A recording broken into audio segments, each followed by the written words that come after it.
talk to the old lady," my daughter-in-law shouted at the bank clerk. I stood right there, humiliated and confused. But 3 hours later, when I discovered what she'd been hiding in my own accounts, I realized this moment had just exposed the most elaborate theft I'd ever witnessed. Follow my story to the end and comment what country you're watching from. I want to see how far this reaches. I'm Eleanor. I'm 70 years old, and I thought I understood the people closest to me. I thought the worst betrayal would be someone forgetting my birthday or not visiting enough. I was devastatingly wrong. It was a Wednesday morning in March when I decided to visit First National Bank to check on my savings account. The Arizona sun was already warming the desert air by 9 o'clock, painting the mountains around Phoenix in shades of purple and gold that never failed to take my breath away.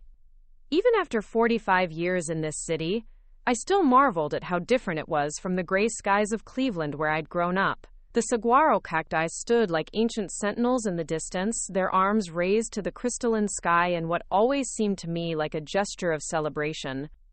I'd woken up early that morning with a sense of purpose and anticipation. Spring was my favorite time for home projects, when the brutal Arizona summer hadn't yet arrived, but the bitter winter cold was just a memory. I had been planning some long-overdue repairs to my small ranch house in Scottsdale for months, and today felt like the right day to finally move forward with my plans. The roof needed attention after last year's monsoons had revealed some troubling leaks, and the old air conditioning unit was making sounds that suggested it might not survive another brutal Arizona summer. At 70, I was still determined to maintain my independence, and that meant staying on top of my finances and my property with the same meticulous care that had served me well throughout my adult life. My husband Robert had always handled the major financial decisions during our 42 years of marriage, and I'd been content to let him take the lead in that area. He'd been a certified public accountant with a mind for numbers that I'd always admired but never quite understood. Robert had kept meticulous records and systems that made perfect sense to him but seemed like hieroglyphics to me during those first difficult months after his death 5 years ago. Learning to manage my own finances had been one of the most challenging aspects of widowhood, but I was proud of how well I'd adapted to the responsibility. It had been a steep learning curve, certainly. Those first few months after the funeral, I'd felt overwhelmed by the complexity of our financial arrangements. Robert had investments in various accounts, insurance policies with different beneficiaries, and a filing system that required a master's degree to decipher. But with help from our longtime financial advisor, Mr. Morrison, and sheer determination, I'd gradually become quite competent at managing my own affairs. I now kept detailed spreadsheets that would have made Robert proud, balanced my checkbook religiously every week, and made informed decisions about my investments after careful research and consultation.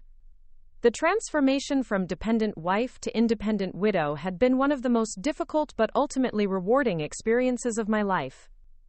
I discovered strengths I didn't know I possessed, and developed skills I'd never thought I'd need.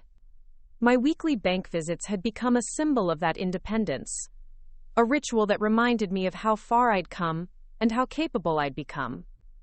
The walk to the bank was part of my weekly routine, a journey I'd been making every Wednesday morning for the past 3 years. First National was only 6 blocks from my house, and my doctor, Dr. Ramirez, had emphasized the importance of staying active as I aged.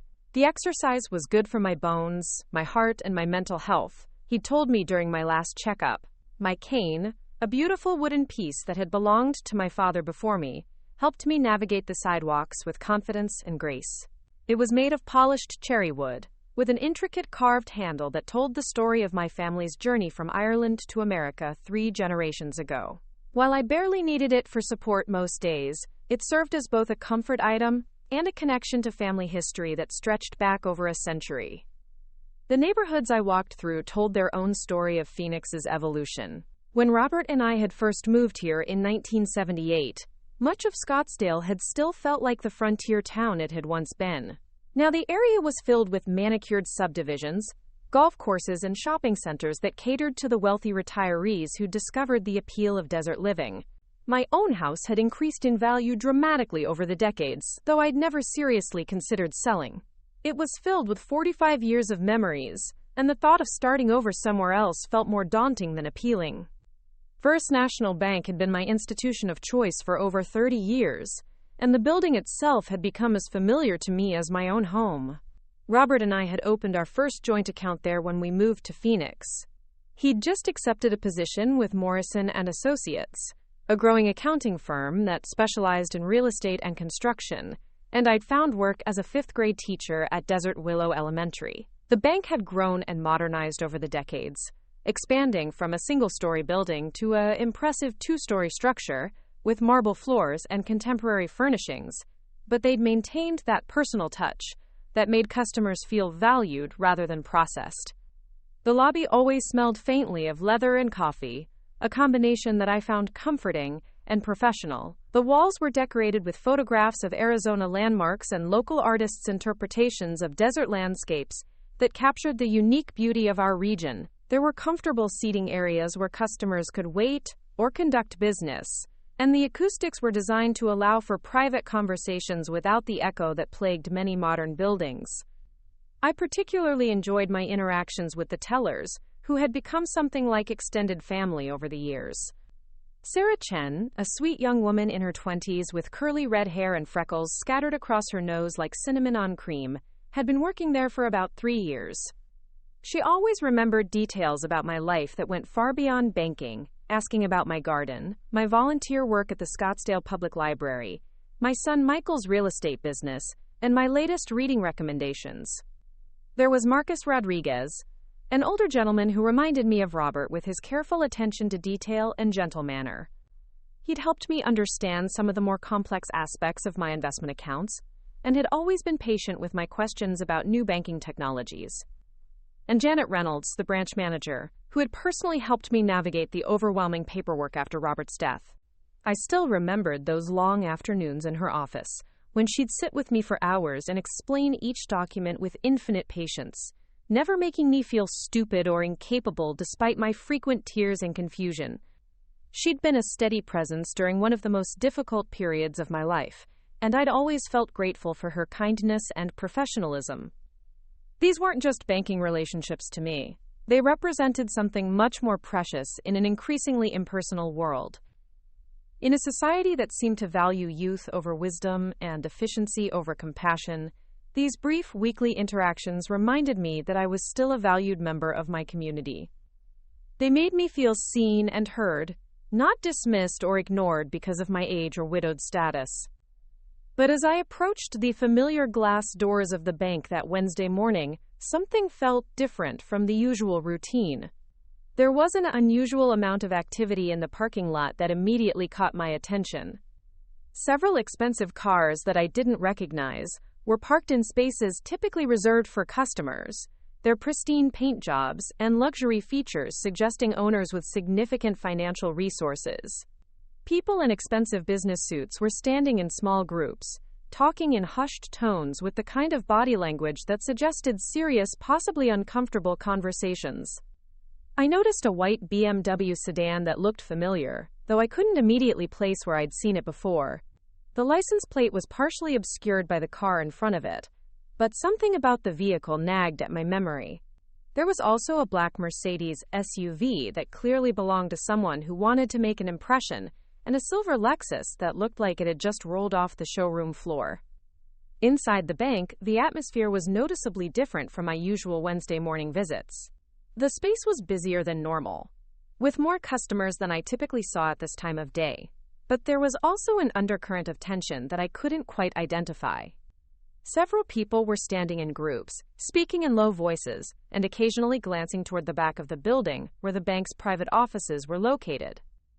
Most notably, there was some kind of important meeting happening in the large conference room off the main lobby.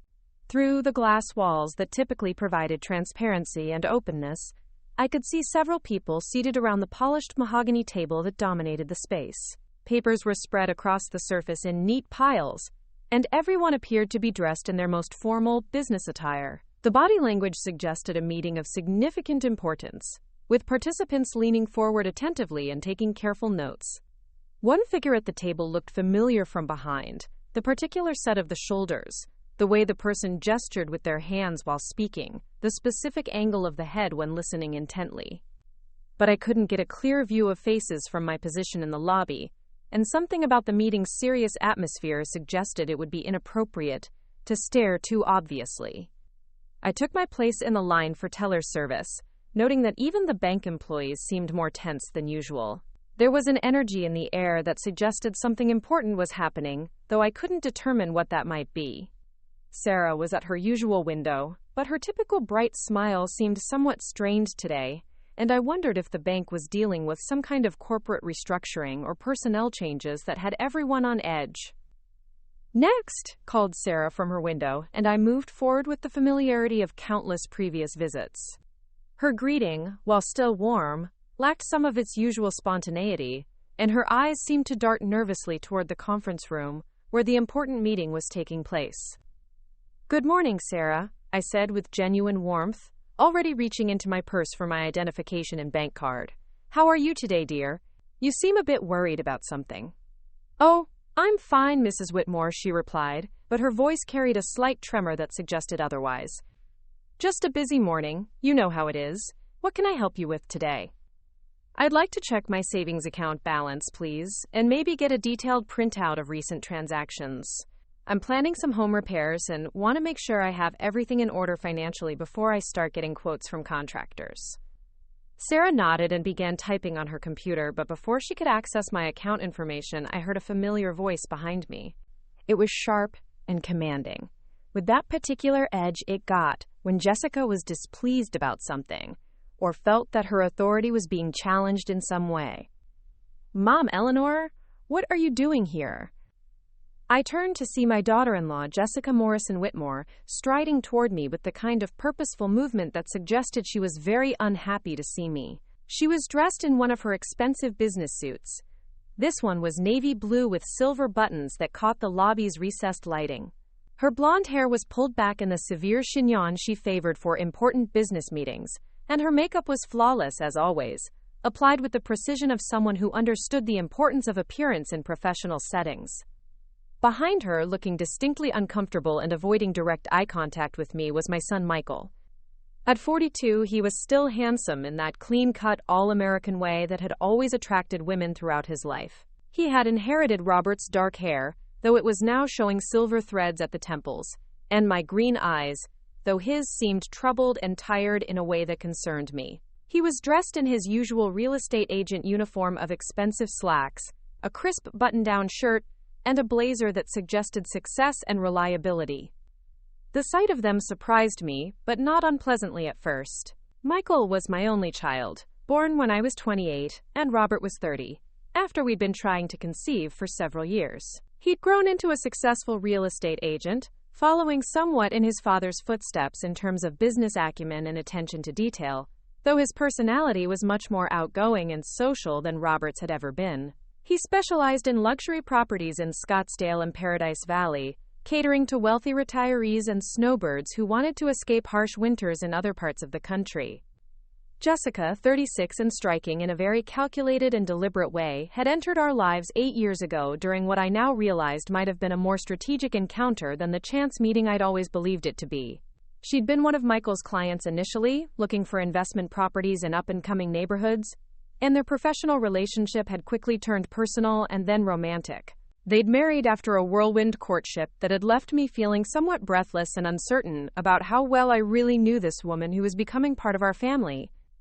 I had tried very hard to welcome her into our family circle, though I'd always sensed a certain coolness from her that felt deliberate and maintained. She was polite enough during family gatherings, but there was always a distance that seemed carefully calculated. She rarely shared personal information about her background, her family, or her life before meeting Michael. When I'd ask about her childhood or her parents, she'd give vague answers and quickly change the subject. I'd attributed this to shyness or perhaps a difficult family situation that she preferred not to discuss. "Hello, dear," I said, genuinely pleased to see them, despite my surprise at the unexpected encounter. "I'm just checking on my savings account and getting some transaction records. I wasn't expecting to see you two here this morning. What brings you to the bank? Is everything all right?" Jessica's face went through a rapid series of expressions that I'd learned to recognize and interpret over the years of knowing her. First came surprise, which seemed genuine and unguarded. Then what looked almost like panic, her eyes widening slightly and her carefully composed features showing real alarm. This was followed by something that seemed remarkably similar to anger, a tightening around her eyes and a hardening of her jaw that suggested she was displeased by my presence here. Finally, she settled into her usual mask of polite concern, the expression she wore when she wanted to appear caring and thoughtful while maintaining emotional distance. "Oh, we were just taking care of some business," she said quickly, her voice pitched slightly higher than normal in a way that suggested stress or nervousness. "Banking stuff. You know how it is. Mortgages and investments and all those complicated financial things. But Mom, Eleanor, you really should have called us if you needed to come to the bank today. We could have helped you with whatever you needed, saved you the trip downtown." The suggestion puzzled me more than it should have, and I found myself wondering why she seemed to think I needed assistance with something as simple as checking my own bank account. Since when did I need an escort or permission to visit my own financial institution? I'd been making this weekly trip independently for 5 years, ever since Robert's death had forced me to take control of my own financial affairs. If anything, I'd become more self-sufficient and confident with age, not less capable of handling routine tasks. "That's very thoughtful of you, Jessica," I said carefully, trying to keep my voice neutral despite my growing confusion. "But I'm perfectly capable of handling my own banking needs. I've been doing this every week for years now. It's part of my routine." Michael finally looked at me directly, and I was struck by how exhausted he appeared. There were dark circles under his eyes that suggested he hadn't been sleeping well, and his usually confident demeanor seemed shaken in a way that concerned me as his mother. His hands were fidgeting with his car keys, and he kept glancing around the bank lobby as if he were expecting something unpleasant to happen. "Mom, maybe Jessica has a point," he said, his voice lacking its usual conviction. "I mean, it's obviously a busy day here at the bank, and there seem to be a lot of complicated things going on. Maybe it would be better if we all came back another time when things are less hectic." His suggestion made even less sense than Jessica's had. Since when was a busy bank a reason for me to avoid conducting my own business? I'd been banking here for 3 decades and had never encountered a situation where my status as a customer was in question. "Next," Sarah called again from her window, interrupting Michael mid-sentence and reminding me that I had business to conduct. I turned back to the counter, feeling somewhat flustered by the odd reaction my simple banking errand had provoked from my family members. Sarah was waiting patiently, her fingers poised over the keyboard, ready to help me access my account information. "I'm sorry about the interruption, dear," I said to Sarah, placing my identification card and bank card on the marble counter between us. "As I was saying, I'd like to check my savings account balance and get a recent transaction history printed out, please. I'm planning some home renovations and want to make sure I understand my current financial position." That's when Jessica exploded with a venom and volume that shocked everyone within 50 feet of us. "Don't talk to the old lady," she shouted, her voice cutting through the quiet murmur of the bank like a knife through silk. The transformation was so sudden and so complete that for a moment I couldn't process what was happening. She pushed past me so forcefully that I had to grip my father's wooden cane tightly to keep my balance, her shoulder striking mine with enough force to make me stumble slightly. She's not supposed to be handling her own accounts anymore. The transformation in Jessica's demeanor was so sudden and so shocking that for several seconds I couldn't process what was happening. The polite, controlled daughter-in-law I'd known for 8 years had vanished, replaced by someone whose face was twisted with anger, and whose voice carried authority that suggested she believed she had every right to speak for me and about me, in the most degrading terms possible. The entire bank fell silent with the kind of sudden, complete quiet that follows a car accident or a medical emergency. Conversations stopped mid-sentence, phones were lowered, and every head in the lobby turned in our direction, like sunflowers following the sun. I could feel the weight of dozens of stares, could sense the uncomfortable energy of people witnessing something they wished they hadn't seen, something that made them grateful it wasn't happening to them. Sarah's eyes widened with shock and confusion, her professional composure cracking as she tried to process what she'd just witnessed. "Ma'am, I'm sorry, but Mrs. Whitmore is our customer and has every right to access her accounts. She's been banking with us for over 30 years, and she has dementia," Jessica interrupted, her voice carrying across the lobby like a public announcement designed to ensure that everyone present would hear and remember this moment. She's confused and doesn't understand what she's doing anymore. She doesn't remember conversations. She makes poor decisions. And the family has been very concerned about her mental state for months now. I have power of attorney. The words hit me like a series of physical blows, each one more devastating than the last. Dementia? Power of attorney? I felt the blood drain from my face and my knees go weak as the implications of what she was saying sank in. Around me, I could hear whispers starting, could feel the shift in how people were looking at me. No longer was I the respected elderly customer they'd known and interacted with for years. Suddenly, I'd become a pitiable figure.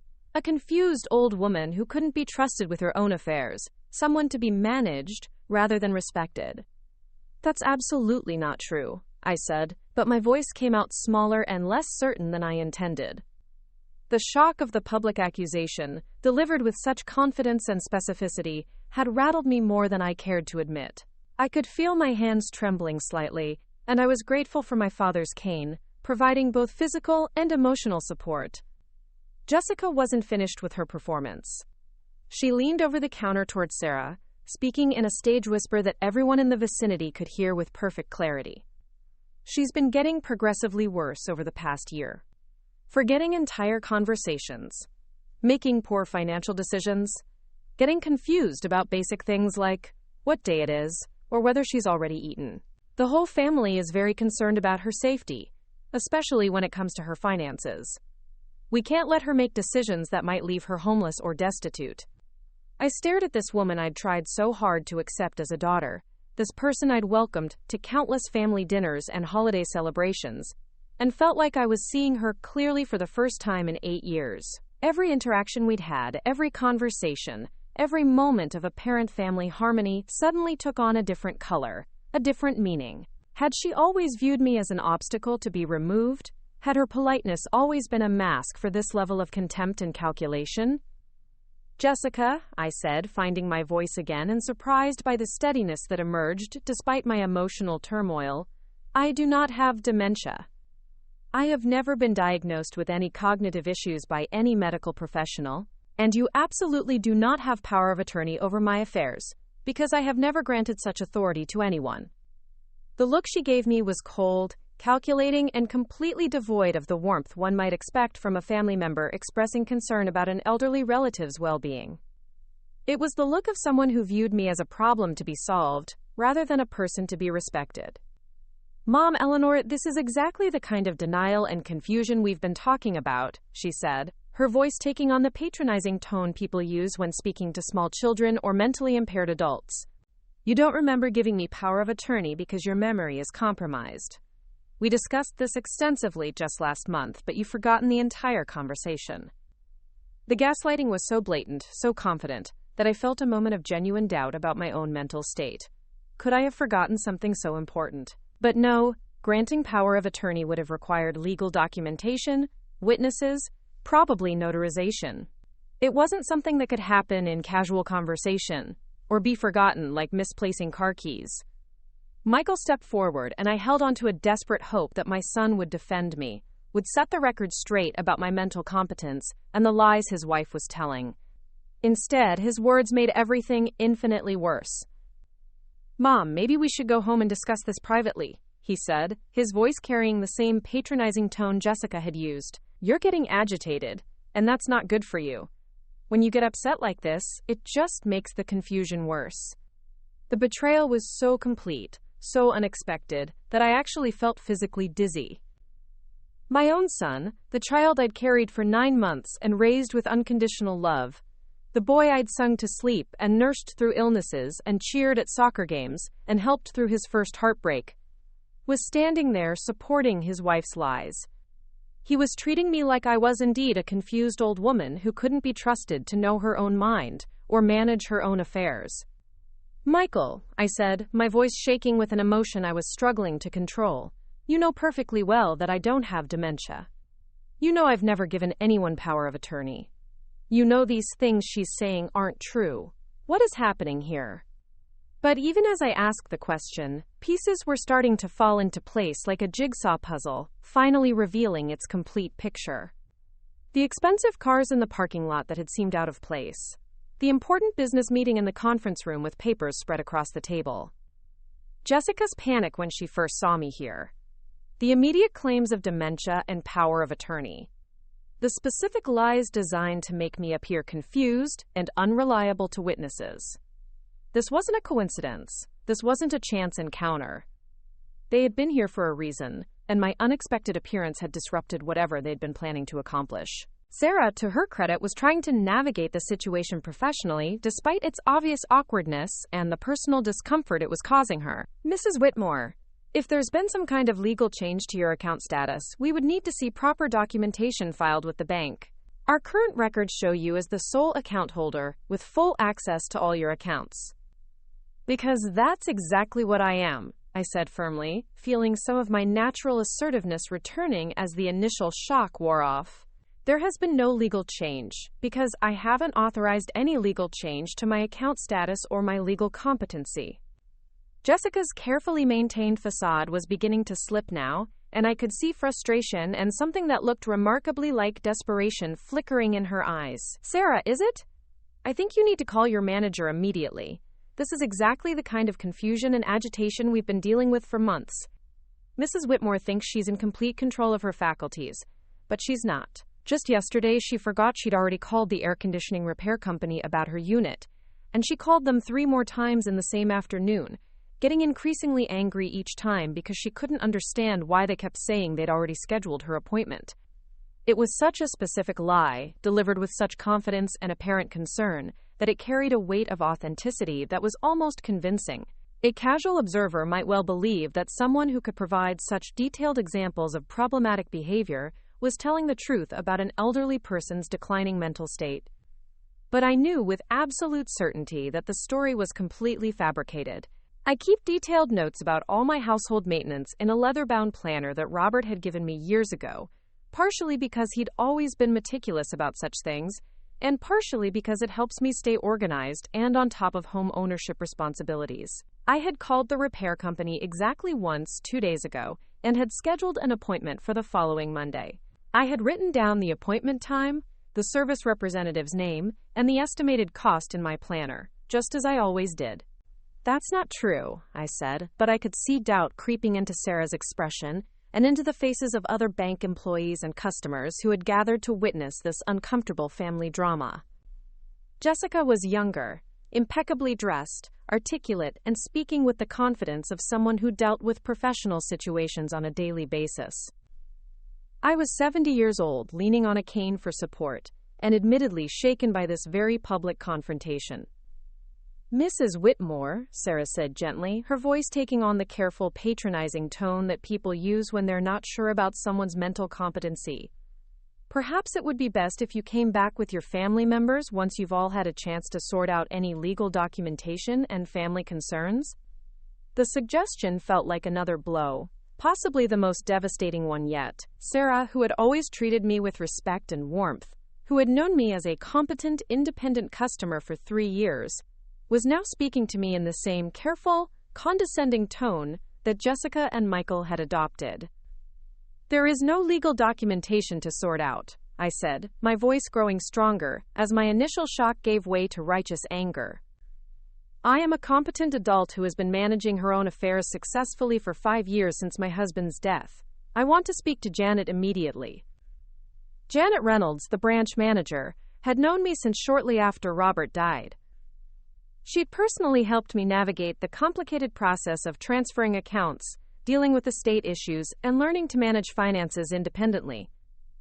She knew my mental state, my competence, my character. She would remember the hours we'd spent together, the careful questions I'd asked, the thoughtful decisions I'd made. Janet's in a meeting, Jessica said quickly, too quickly, in a way that made me suspect she knew exactly what meeting Janet was attending and why it might be inconvenient for me to speak with her right now. And honestly, Mom Eleanor, you're making a scene. People are staring. This is exactly the kind of inappropriate behavior that has us all so worried about your condition. I looked around and realized she was right about one thing. People were definitely staring. The bank had become uncomfortably quiet, with customers and staff alike watching our family drama unfold, with the kind of horrified fascination people show for car accidents or public arguments. But the reason people were staring wasn't because I was behaving erratically or inappropriately. It was because a younger woman was publicly humiliating an elderly person in the most degrading way possible, and most people found such behavior deeply disturbing to witness. "I want to see Janet," I repeated firmly, my voice carrying the authority of someone who had spent 35 years managing classrooms full of children and wasn't easily intimidated. "Right now." Sarah looked helplessly between me and Jessica, clearly out of her depth and uncertain about how to handle a situation that was obviously beyond her training or experience. Banking procedures didn't typically cover family disputes about mental competency that played out in the lobby. I'll see if she's available," she said, reaching for her phone with obvious reluctance. As Sarah made her call, I turned to face Michael directly, looking into the eyes of my son, my only child, the little boy I'd sung lullabies to, and the young man I'd been so proud to see grow into apparent success and happiness. "Michael," I said quietly, my voice carrying all the weight of our shared history, "look me in the eye and tell me you honestly believe I have dementia." For a moment, just a brief moment, I saw the son I remembered and loved, the decent, honest person I'd raised with values of integrity and compassion. His face showed conflict, guilt, something that might have been shame or regret. There was a flicker of the boy who used to come to me with scraped knees and broken hearts, who had always trusted me to make things better. But then Jessica placed a possessive hand on his arm, her fingers gripping tightly enough that I could see her knuckles whiten, and his expression closed off again like shutters slamming shut. "Mom, you've been having some issues lately," he said, his voice sounding rehearsed, as if he'd practiced these words. "Maybe not full dementia, but some memory problems, some confusion about dates and conversations. We're just trying to help you stay safe and make good decisions." "What issues?" I demanded, my voice rising slightly with frustration and disbelief. "Give me one specific example of these supposed memory problems or poor decisions I've been making." The silence that followed stretched out between us like a chasm. I watched Michael's face, saw him struggling to come up with something, anything, to support the claims he and his wife were making. The fact that he couldn't speak, couldn't provide a single concrete example, told me everything I needed to know about the truth of their accusations. Jessica, however, had no such hesitation or moral qualms about fabricating evidence. "Just last week, you called me 3 times in one day asking if we were still coming for Sunday dinner, as if you didn't remember having the conversation each previous time. And you forgot completely that Michael had told you about his big new listing in Paradise Valley, a $1 million property that he was very excited about. And you've been repeating the same stories about Robert over and over like you don't remember telling them before." Again, the lies were so specific, so confidently delivered, and so perfectly crafted to sound like the kind of memory lapses that might genuinely concern family members, that they carried significant weight with observers. To someone who didn't know me well, these examples would sound entirely plausible and concerning. But I knew they were completely false. I had called Jessica exactly once about Sunday dinner, and only to ask if she had any dietary restrictions or preferences I should keep in mind when planning the menu. Michael hadn't told me about any new listing in Paradise Valley, $1 million or otherwise. And while I did sometimes share cherished memories of Robert, I was always aware of what stories I'd shared and with whom, just as any grieving widow might be when speaking of her deceased husband. "None of that is true," I said, but I could see that to the observers around us, it was becoming a question of whom to believe. The composed, professional-looking daughter-in-law citing specific examples of concerning behavior, or the elderly woman with a cane becoming increasingly agitated as she was confronted with evidence of her own declining mental state. It was then that I noticed something through the glass walls of the conference room that made my blood run cold and my stomach drop to somewhere around my knees. Janet was indeed in a meeting, sitting at the head of the polished mahogany table, papers spread in front of her in neat, organized piles. She was engaged in what appeared to be a very serious discussion with several people I didn't recognize, men and women in expensive business suits who had the look of lawyers or financial professionals. but it was the documents spread across the table that made my heart start racing with a combination of fear and fury. Even from a distance, even through glass walls, I could see my name on several of the papers in clear, bold lettering. My full legal name, Eleanor Margaret Whitmore. They were having a meeting about me, about my finances, about my life, without my knowledge or consent. What exactly is happening in that conference room? I asked, my voice sharp with sudden understanding and growing alarm. Jessica's face went pale, then flushed red, then pale again. What conference room? Mom, Eleanor, you're getting paranoid now, seeing conspiracies where there aren't any. This is exactly what we've been talking about. The confusion, the suspicion, the inability to think clearly. But I was no longer paying attention to her deflections and gaslighting attempts. I was focused entirely on the meeting happening behind glass walls, the meeting that involved my name on official documents, the meeting that was taking place while my daughter-in-law was publicly declaring me mentally incompetent in the lobby of the very same bank. Sarah, I said, turning back to the teller with new urgency and a growing sense that time was running out, I need you to pull up my accounts right now, all of them. I need to see every transaction from the past month, every change, every access. Mrs. Whitmore, I really think you should wait until... No, I said firmly, my voice carrying an authority that brooked no argument. I am the account holder. I am competent. I am asking to see my own financial records. That is my legal right, and I'm exercising it right now. Jessica moved closer to the counter, her voice dropping to what she probably thought was a reasonable, concerned tone that would appeal to Sarah's sympathies. Sarah, I need you to understand that Mrs. Whitmore is not capable of making these kinds of decisions right now. The family is in the process of making legal arrangements for her care and her financial protection. This is all for her own good, to keep her safe from people who might take advantage of her condition. The pieces were falling into place now, creating a picture so ugly, so calculated, so betraying that I could barely process the full scope of what was happening. The meeting in the conference room with my name on legal documents. Jessica's immediate panic at seeing me here unexpectedly. The instant claims of dementia and power of attorney. The specific lies designed to make me appear confused and unreliable to any witnesses. The suggestion that I needed protection from people who might take advantage of me. They weren't protecting me from financial predators. They were the financial predators. Show me my accounts, I said to Sarah, my voice carrying an authority I hadn't used in years but that felt natural and necessary now. Right now, all of them. Sarah's fingers hovered over the keyboard, her eyes darting nervously between me and Jessica, clearly torn between following bank protocol and avoiding involvement in what was obviously becoming a serious family conflict. That's when Janet emerged from the conference room, her face carefully composed but her eyes showing unmistakable stress and something that might have been guilt.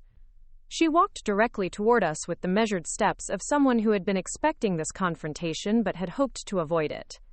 Behind her, I could see the other meeting participants gathering their papers and preparing to leave, their faces showing the kind of professional satisfaction that comes from completing important business. Mrs. Whitmore, Janet said in her most diplomatic voice, the tone she probably used for handling delicate situations involving large sums of money, I understand there's been some confusion this morning.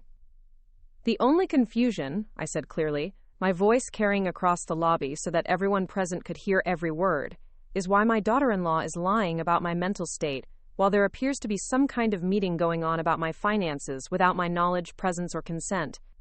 Janet's carefully maintained professional composure slipped slightly, and I saw her exchange a quick glance with Jessica that confirmed my worst suspicions. They knew each other. They had been working together. This wasn't a chance encounter or a family intervention. This was a coordinated attack on my independence and my assets. I think we should discuss this privately, Janet said, gesturing toward her office. No, I said firmly. I think we should discuss this right here, right now, where there are witnesses to what's being said and done. What meeting was taking place in your conference room that involved documents with my name on them? The silence that followed was deafening and damning. I looked at Jessica, at Michael, at Janet, and I realized that I was standing in the middle of the most elaborate and devastating betrayal of my 70 years of life. Jessica recovered first, her voice taking on a tone of wounded innocence. Mom Eleanor. No one is meeting about you. You're imagining things, creating conspiracies that don't exist. This is exactly the kind of paranoid thinking that has us all so worried. But I had seen my name on those documents. I had witnessed the meeting. I had observed the guilty expressions and furtive glances between people who were supposed to be protecting my interests, not plotting against them. I want to see my accounts, I repeated, turning back to Sarah with renewed determination. Every account, every transaction, every change made in the past 6 months. And I want printed copies of everything. Mrs. Whitmore, Janet intervened, given the concerns your family has raised about your mental state, perhaps it would be more appropriate too. My family, I said, emphasizing each word with the kind of precision I'd once used to correct particularly stubborn students, has no legal authority over my accounts or my decisions. And their concerns about my mental state are fabricated lies designed to cover up whatever theft or fraud you've all been planning. The word theft hung in the air like an accusation that could not be taken back. I saw Jessica's face flush with anger and something that might have been fear. Michael looked like he might be sick, and Janet's professional mask finally cracked completely. Mrs. Whitmore, that's a very serious accusation, Janet said carefully.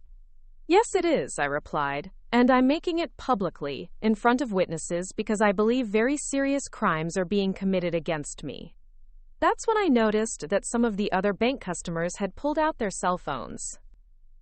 In today's world, public confrontations often became viral videos, and I realized that this entire conversation was probably being recorded by multiple people. The thought should have embarrassed me, but instead it filled me with a fierce satisfaction. Let the world see what was happening here. Let there be a permanent record of this betrayal. Sarah, I said, turning back to the young teller who had been watching this entire drama unfold with wide eyes, I am asking you one final time to show me my accounts. If you refuse, I want you to state clearly, in front of all these witnesses, why you are refusing to allow me access to my own money. Quote, Sarah looked desperately at Janet, clearly hoping for guidance on how to handle this unprecedented situation. When Janet remained silent, Sarah made a decision that probably saved my financial life. I'll pull up your accounts, Mrs. Whitmore, she said quietly, her fingers finally moving across the keyboard. What appeared on her screen made her gasp audibly, a sound that carried across the suddenly silent lobby like a gunshot. Oh my God, she whispered, her face going pale as she stared at the information displayed before her. What is it? I demanded, though the expressions on Jessica's and Janet's faces already told me that whatever Sarah was seeing confirmed my worst fears. Mrs. Whitmore, Sarah said, her voice shaking, according to these records, there have been significant changes to your accounts, very recent changes. My hands gripped my father's cane so tightly that my knuckles went white. What kind of changes? Sarah's eyes met mine, and I saw pity, horror, and something that might have been admiration for an elderly woman who had trusted her instincts enough to fight back. Transfers, she said quietly. Large transfers. And there are documents here showing power of attorney authorization dated just 3 days ago. The lobby erupted in whispers and gasps from the customers who had been following our confrontation. I heard someone say, call the police, and another voice saying, this is elder abuse. I looked at Jessica, at my son, at the bank manager who had helped me through my husband's death, and I felt something cold and final settle in my chest. How much? I asked Sarah, surprised by how steady my voice sounded. Ma'am? How much money has been stolen from me? Sarah's voice was barely audible when she answered, nearly everything, Mrs. Whitmore. There's less than $3,000 left across all your accounts. The number hit me like a physical blow.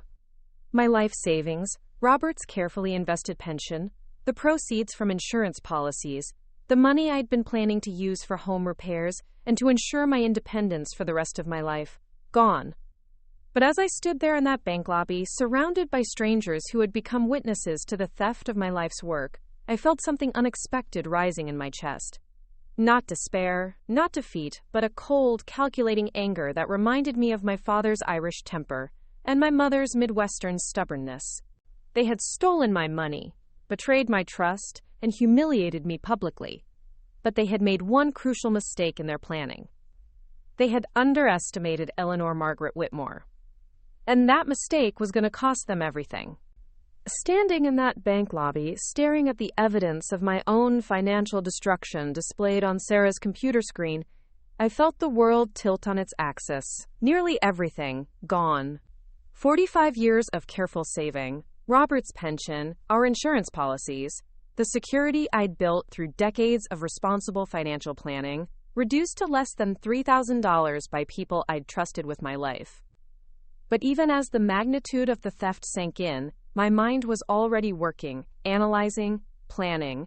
This wasn't the first crisis I'd faced in 70 years, and it wouldn't be the last. I'd survived the death of my parents, raised a child through teenage rebellion, nursed my husband through his final illness, and rebuilt my life as a widow. I wasn't about to let Jessica Morrison Whitmore and her accomplices destroy me now. "Sarah," I said quietly, my voice steady despite the earthquake happening in my chest, "I need you to print out every transaction record from the past 6 months. Every deposit, every withdrawal, every transfer, every change to my accounts. All of it." Sarah's fingers flew over the keyboard, and I could see her growing more horrified with each screen she accessed. "Mrs. Whitmore, there's so much here. The transfers started small, maybe 6 months ago, but they've gotten much larger recently. And there are documents, signatures that..." "That what?" I pressed, though I already suspected what she was going to say. "That don't look like your usual signature," she finished quietly, glancing nervously at Jessica, who had gone very still and very pale. Jessica recovered quickly, stepping forward with renewed aggression. "Of course the signatures look different. That's another sign of her deteriorating condition. People with dementia often forget how to write their own names properly.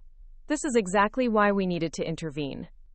But I could see the panic behind her eyes now, the desperation of someone whose carefully constructed plan was unraveling in real time. She'd counted on my compliance, on my shame preventing me from fighting back publicly, on the natural deference most people show to younger family members when elderly relatives are accused of mental incompetence. She hadn't counted on Eleanor Whitmore. "Janet," I said, turning to the bank manager with the full authority of 3 decades of customer loyalty, "I want copies of every document that shows my supposed authorization for these transfers. Every power of attorney form, every signature card, every piece of paperwork that supposedly gives Jessica or Michael access to my accounts." Janet looked like a woman standing on the edge of a cliff, calculating whether the fall would be survivable. "Mrs. Whitmore, perhaps we should handle this through proper legal channels." "The proper legal channel," I interrupted, "is for me to see the documentation that supposedly authorizes the theft of my life savings. Right now, in front of these witnesses." The crowd of onlookers had grown, and I could see bank employees gathering at the edges of the lobby, drawn by the commotion. Several customers were openly recording the confrontation on their phones, creating a permanent record that would be very difficult for anyone to dispute later. Michael finally spoke up, his voice cracking with strain. "Mom, please, let's go home and talk about this privately. You're making a scene, and it's not helping anyone." I looked at my son, really looked at him, and tried to reconcile the man standing before me with the child I'd raised. When had he become someone who could participate in stealing from his own mother? When had Jessica's influence become so complete that he would betray everything I'd taught him about integrity and respect? "Michael," I said softly, "do you remember when you were 12 and you took $20 from my purse to buy a video game?" His face flushed red. "Mom, that's not..." "You felt so guilty that you confessed within 2 hours, crying and promising you'd never steal again. You did extra chores for 6 months to pay me back, even though I told you 1 month was enough." I paused, letting the memory settle between us. What happened to that boy, Michael? What happened to the son I raised to know right from wrong? For a moment, his facade cracked completely, and I saw genuine anguish in his eyes. But Jessica's hand tightened on his arm like a vice, and the moment passed. "That was different," he said weakly. "This is about protecting you." "From what? From having control over my own money? From making my own decisions? From living independently in the home I've shared with your father for 45 years? My voice was rising, but I no longer cared who heard. "Or are you protecting me from having enough money to remain independent so you can force me into whatever arrangement benefits you most." The accusation hung in the air like smoke from a gun. I saw several people in the crowd nod, recognizing the pattern of elder abuse that plays out in families across the country every day. The adult children who can't wait for their inheritance, who convince themselves that their elderly parents are incapable of managing their own affairs, who gradually strip away independence until their parents have no choice but to depend on them completely. "That's enough," Janet said firmly, trying to regain control of the situation. "Mrs. Whitmore, I think you need to calm down and—" "And what?" I snapped. "Quietly accept the theft of everything I've worked for? Politely allow my daughter-in-law to destroy my reputation and my son to betray everything I taught him? Thank you all for stealing my independence and my dignity?" The lobby had gone completely silent except for the sound of people breathing and the quiet whir of cell phone cameras recording every word. I realized that this confrontation, would probably end up on social media within hours. The thought should have embarrassed me, but instead it filled me with fierce satisfaction. Let the world see what Jessica and Michael had done. Let there be consequences for their actions. Sarah cleared her throat softly. "Mrs. Whitmore, the printer is working on your transaction records. It's going to be a lot of pages." "How many transfers?" I asked. "Dozens," she said quietly. "Maybe more. And they go back. They go back about 8 months. 8 months. Not 6, as I'd initially thought. They'd been planning this for 8 months, gradually siphoning money from my accounts in amounts small enough to avoid immediate detection. The systematic nature of it, the careful planning, the patience required. This wasn't a crime of opportunity or desperation. This was calculated, premeditated theft on a massive scale. "Jessica," I said, turning to face my daughter-in-law directly, 8 months ago, what was happening in your life that made you decide to start stealing from me?" Her composure finally cracked completely. "I haven't stolen anything from you. This is exactly the kind of paranoid accusation that proves you're not competent to manage your own affairs." But her voice was shrill now, her carefully maintained facade replaced by raw desperation. The other bank customers were staring at her with the kind of disgust people reserve for those who prey on the elderly, and she could feel the shift in public opinion. "Then explain the transfers," I said calmly. "Explain the forged signatures. Explain why you're so desperate to have me declared incompetent right now, today, while meetings are being held about my finances without my knowledge." "Mrs. Whitmore," Janet interrupted, "I really think we should continue this conversation in my office." "No." The word came out with such finality that even Janet stepped back. "We're going to continue this conversation right here, where there are witnesses and recordings, because I no longer trust any of you to tell the truth behind closed doors." I turned back to Sarah, who was watching the confrontation with wide eyes and obvious distress.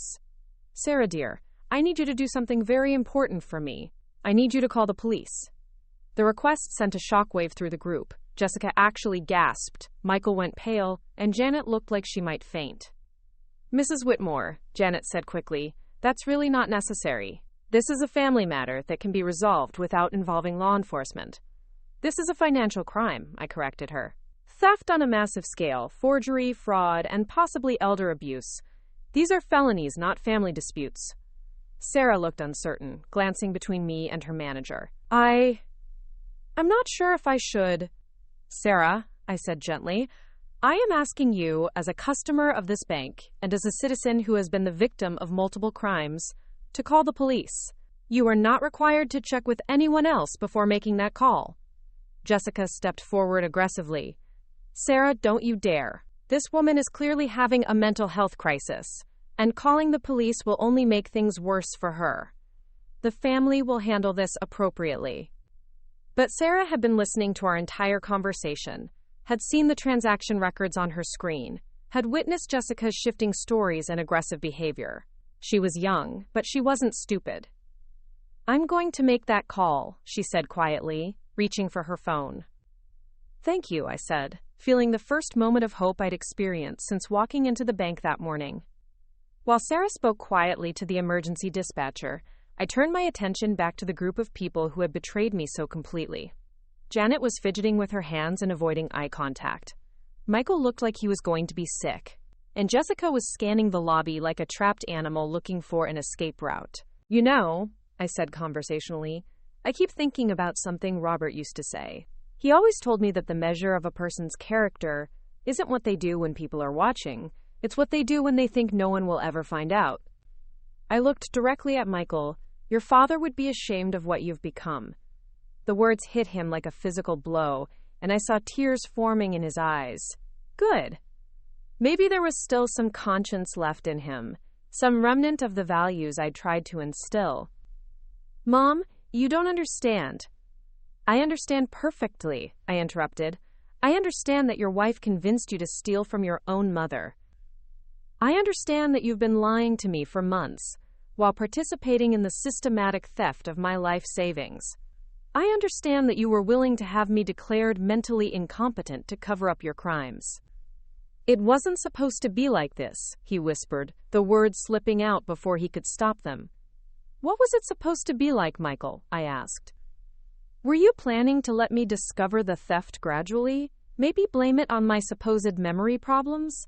Were you going to wait until I was completely dependent on you before revealing that all my money was gone? Or were you just going to let me end up homeless and destitute while you enjoyed spending my inheritance?" Jessica grabbed Michael's arm and hissed something in his ear, but the damage was already done. His admission that this wasn't how things were supposed to go was an acknowledgement that there had indeed been a plan, a deliberate scheme to defraud me.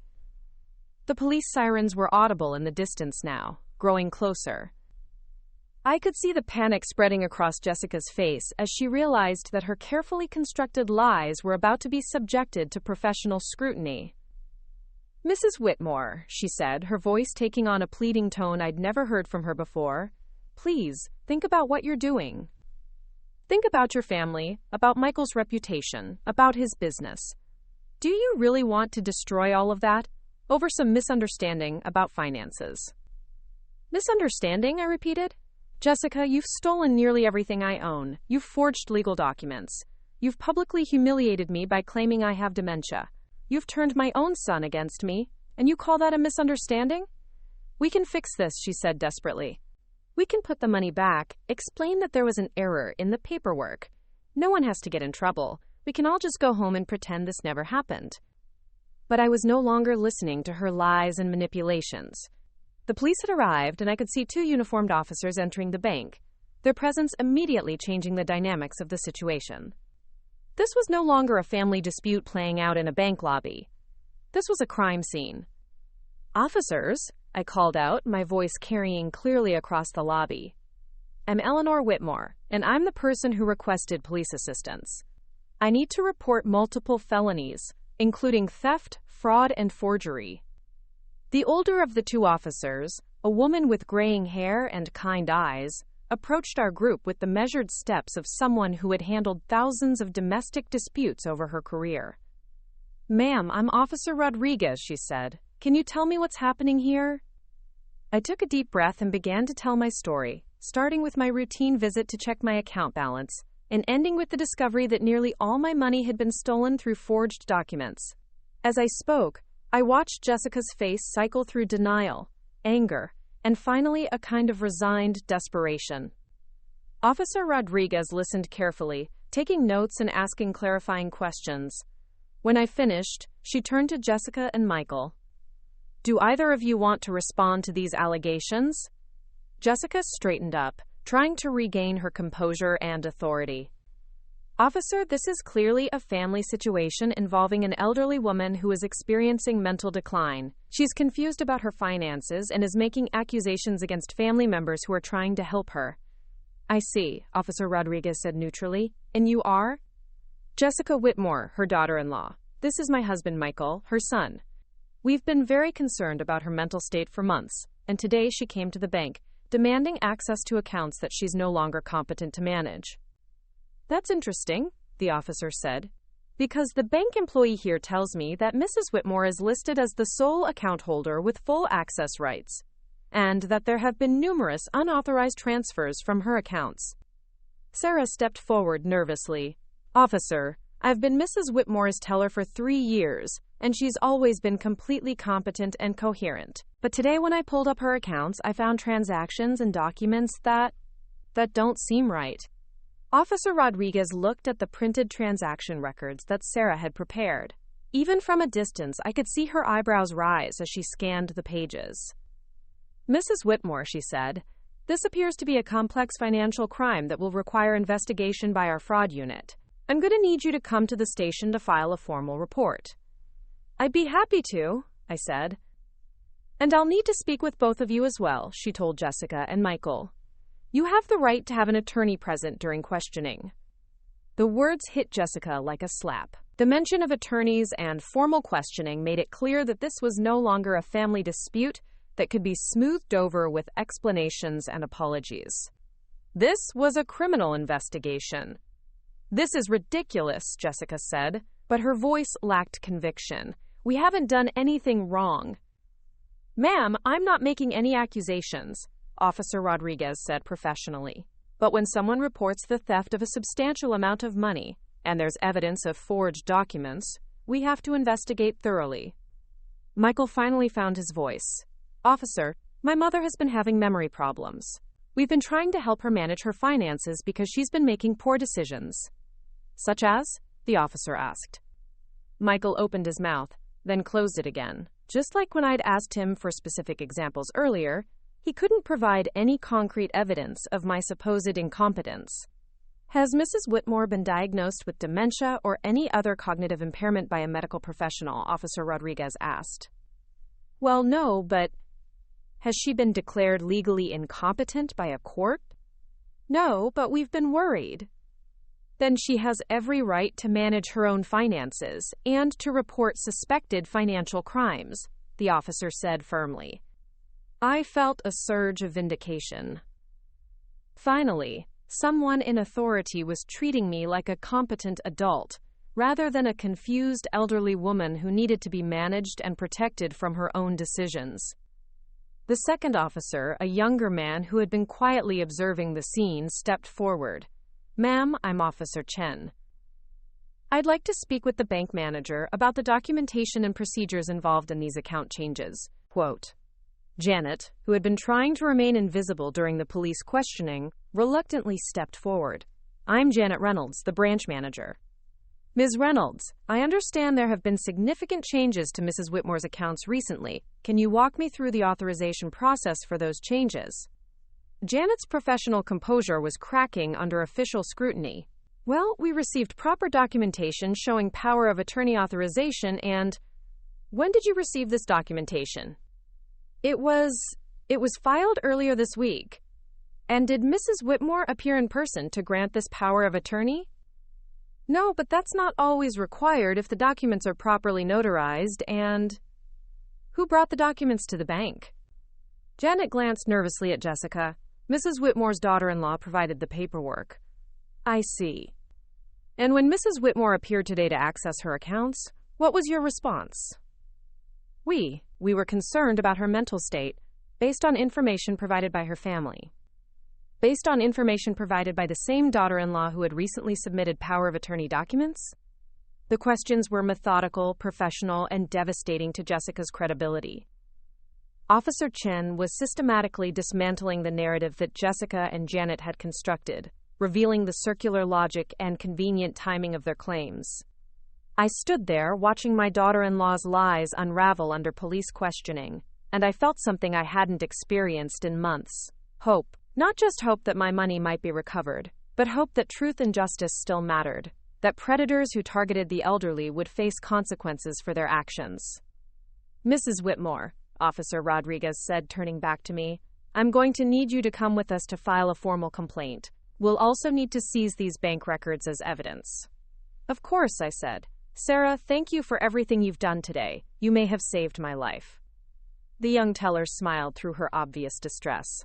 "I'm just glad I could help, Mrs. Whitmore. I hope you get your money back." As the officers prepared to escort us to the police station, I turned for one last look at Jessica and Michael. My daughter-in-law was staring at me with undisguised hatred, her mask of concern completely abandoned. But my son looked broken, devastated by the realization of what he'd participated in and what it was going to cost him. "Michael," I said quietly, It's not too late to tell the truth. It's not too late to do the right thing. For a moment, I thought he might break down and confess everything. But Jessica's grip on his arm tightened, and he remained silent. As we walked toward the police cars parked outside the bank, I felt the Arizona sun on my face and realized that for the first time in months, I could breathe freely. The fight was far from over. I knew that recovering my money and seeing justice done would be a long, difficult process. But I was no longer fighting alone. And Jessica Morrison Whitmore was about to learn that stealing from Eleanor Whitmore had been the biggest mistake of her life. The Scottsdale police station was a modern building with clean lines and desert landscaping that reflected the city's commitment to blending functionality with aesthetic appeal. As Officer Rodriguez led me through the automatic doors, I felt a strange mixture of determination and disbelief. At 70 years old, I had never imagined I would be filing a police report against my own family members, documenting crimes that had been committed by people I had loved and trusted unconditionally. The lobby was busy with the usual mid-morning activity, people waiting to file reports, officers coming and going, the controlled chaos of a law enforcement facility serving a growing metropolitan area. But what struck me most was how seriously everyone was taking my case. In the past, I'd heard stories about elderly victims being dismissed or patronized by police officers who assumed they were confused or unreliable witnesses. Today, I was being treated with the respect and attention due to any crime victim, and it made all the difference in my confidence and resolve. Officer Rodriguez guided me to a small conference room with a round table and comfortable chairs. The walls were painted a soothing beige, and there were landscape photographs of Arizona's natural beauty, red rock formations, desert sunsets, and saguaro cacti standing sentinel against brilliant blue skies. It was clearly designed to put people at ease during what were often the most stressful moments of their lives. "Mrs. Whitmore," Officer Rodriguez said as we settled into our chairs, "I know this has been an incredibly difficult morning for you. Before we begin taking your formal statement, I want you to know that financial crimes against elderly victims are taken very seriously by our department. We have specialized investigators who handle these cases, and they're very good at what they do." Her words brought unexpected tears to my eyes. After months of being subtly undermined and gradually isolated by Jessica's manipulations, after being publicly humiliated and told I was incompetent, it was overwhelming to be treated as a credible victim whose case mattered. "Thank you," I managed to say. "I have to admit, I was worried that no one would believe me. Jessica has been very convincing in her claims about my mental state, and I know how it must look. An elderly woman accusing her own family of stealing from her. Mrs.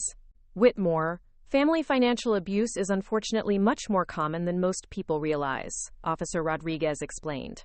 "Adult children, in-laws, and other relatives are responsible for a significant percentage of financial crimes against seniors. The fact that they're family members doesn't make the crimes any less serious or the victims any less deserving of justice." She opened a folder and pulled out several forms.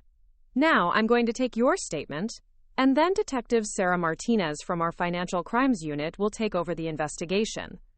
Detective Martinez has over 15 years of experience with these types of cases, and she's excellent at tracking financial fraud and building cases that hold up in court. As Officer Rodriguez began asking questions about the timeline of events, I found myself thinking back over the past 8 months, looking for signs I should have recognized earlier. The realization that Jessica had been systematically stealing from me for that long made me question my own judgment and awareness. How had I missed it? What clues had I ignored or dismissed? "Mrs. Whitmore, can you think back to when you first noticed anything unusual about your interactions with Jessica or Michael?" Officer Rodriguez asked, as if reading my thoughts. I considered the question carefully, trying to separate my hindsight knowledge from what I had actually observed at the time. There were several things that seemed odd in retrospect, but I dismissed them because I wanted to believe the best about my family. Such as? About 6 months ago, Jessica started asking a lot of questions about my finances. She said she was concerned about my financial security as I got older, and she wanted to understand my situation better so she could help me plan for the future. I paused, remembering how touched I'd been by her apparent concern at the time. She asked about my bank accounts, my investments, whether I had life insurance, what my monthly expenses were. She even asked if I'd made a will and whether it was up to date. Officer Rodriguez was taking careful notes. How did those conversations make you feel? At first, I was pleased that she seemed to care about my well-being. Robert had always handled our finances, and after he died, I sometimes felt uncertain about whether I was making the right decisions. Having a younger family member express interest in helping me felt supportive. But something changed? Quote, the questions became more specific and more frequent. She wanted to know exact account balances, which banks I used, whether I had automatic transfers set up, how often I checked my statements. When I told her I reviewed everything weekly, she suggested that was excessive for someone my age, that it might be a sign of anxiety or obsessive behavior. I could see the pattern now, could recognize how Jessica had been gathering information while simultaneously undermining my confidence in my own financial management abilities. She also started making comments about my age and my memory, I continued. Little things at first, suggesting that I had repeated a story I'd already told, or claiming that I'd forgotten conversations we'd had. When I disagreed, she'd say it was natural for people my age to have memory lapses, and that there was nothing to be ashamed of. Did these supposed memory lapses actually happen, in your opinion? No, they didn't. I keep detailed records of everything: appointments, conversations, financial transactions. I started checking my notes after Jessica's comments, and I could always find evidence that contradicted her claims. But she was so confident in her assertions that I began to doubt myself. Officer Rodriguez nodded knowingly. Gaslighting is a common tactic used by financial abusers. They systematically undermine their victims' confidence in their own perceptions and memory, making them more dependent on the abuser's version of reality. The term gaslighting was familiar to me from news articles and television shows, but I had never applied it to my own situation. Hearing it used in the context of my relationship with Jessica was both validating and deeply disturbing. It meant that her behavior had been deliberately manipulative, designed to make me question my own competence and judgment. There were other things too, I said, the memories becoming clearer as I organized them chronologically. Jessica started insisting on accompanying me to doctor's appointments, saying she wanted to help me understand medical information and remember instructions. But during the appointments, she would interrupt me when I was answering questions, or she would provide information that wasn't accurate. Can you give me an example? At my last visit with Dr. Ramirez, my primary care physician, Jessica told him that I'd been having trouble remembering to take my medications and that I'd gotten confused about appointment times. Neither of those things was true. I use a pill organizer and I write all my appointments in a calendar. But Dr. Ramirez took her seriously because she presented herself as a concerned family member. I could feel anger building as I recounted these incidents. Each one, viewed individually, might have seemed like normal family concern. But taken together, they formed a deliberate pattern of undermining my credibility and independence. Did you confront Jessica about these inaccuracies? I tried to, but she always had an explanation. She said she was trying to help by providing additional context, or that I was being defensive because I was embarrassed about my memory problems. She made me feel like I was being unreasonable for questioning her motives. Officer Rodriguez continued taking notes, her expression showing professional concern mixed with what might have been personal anger at the manipulation I was describing. Mrs. Whitmore, when did Michael become involved in these discussions about your finances and health? That's harder to pinpoint, I admitted. Michael had always been somewhat deferential to Jessica's opinions, but about 4 months ago, he started echoing her concerns about my independence and whether it was safe for me to live alone.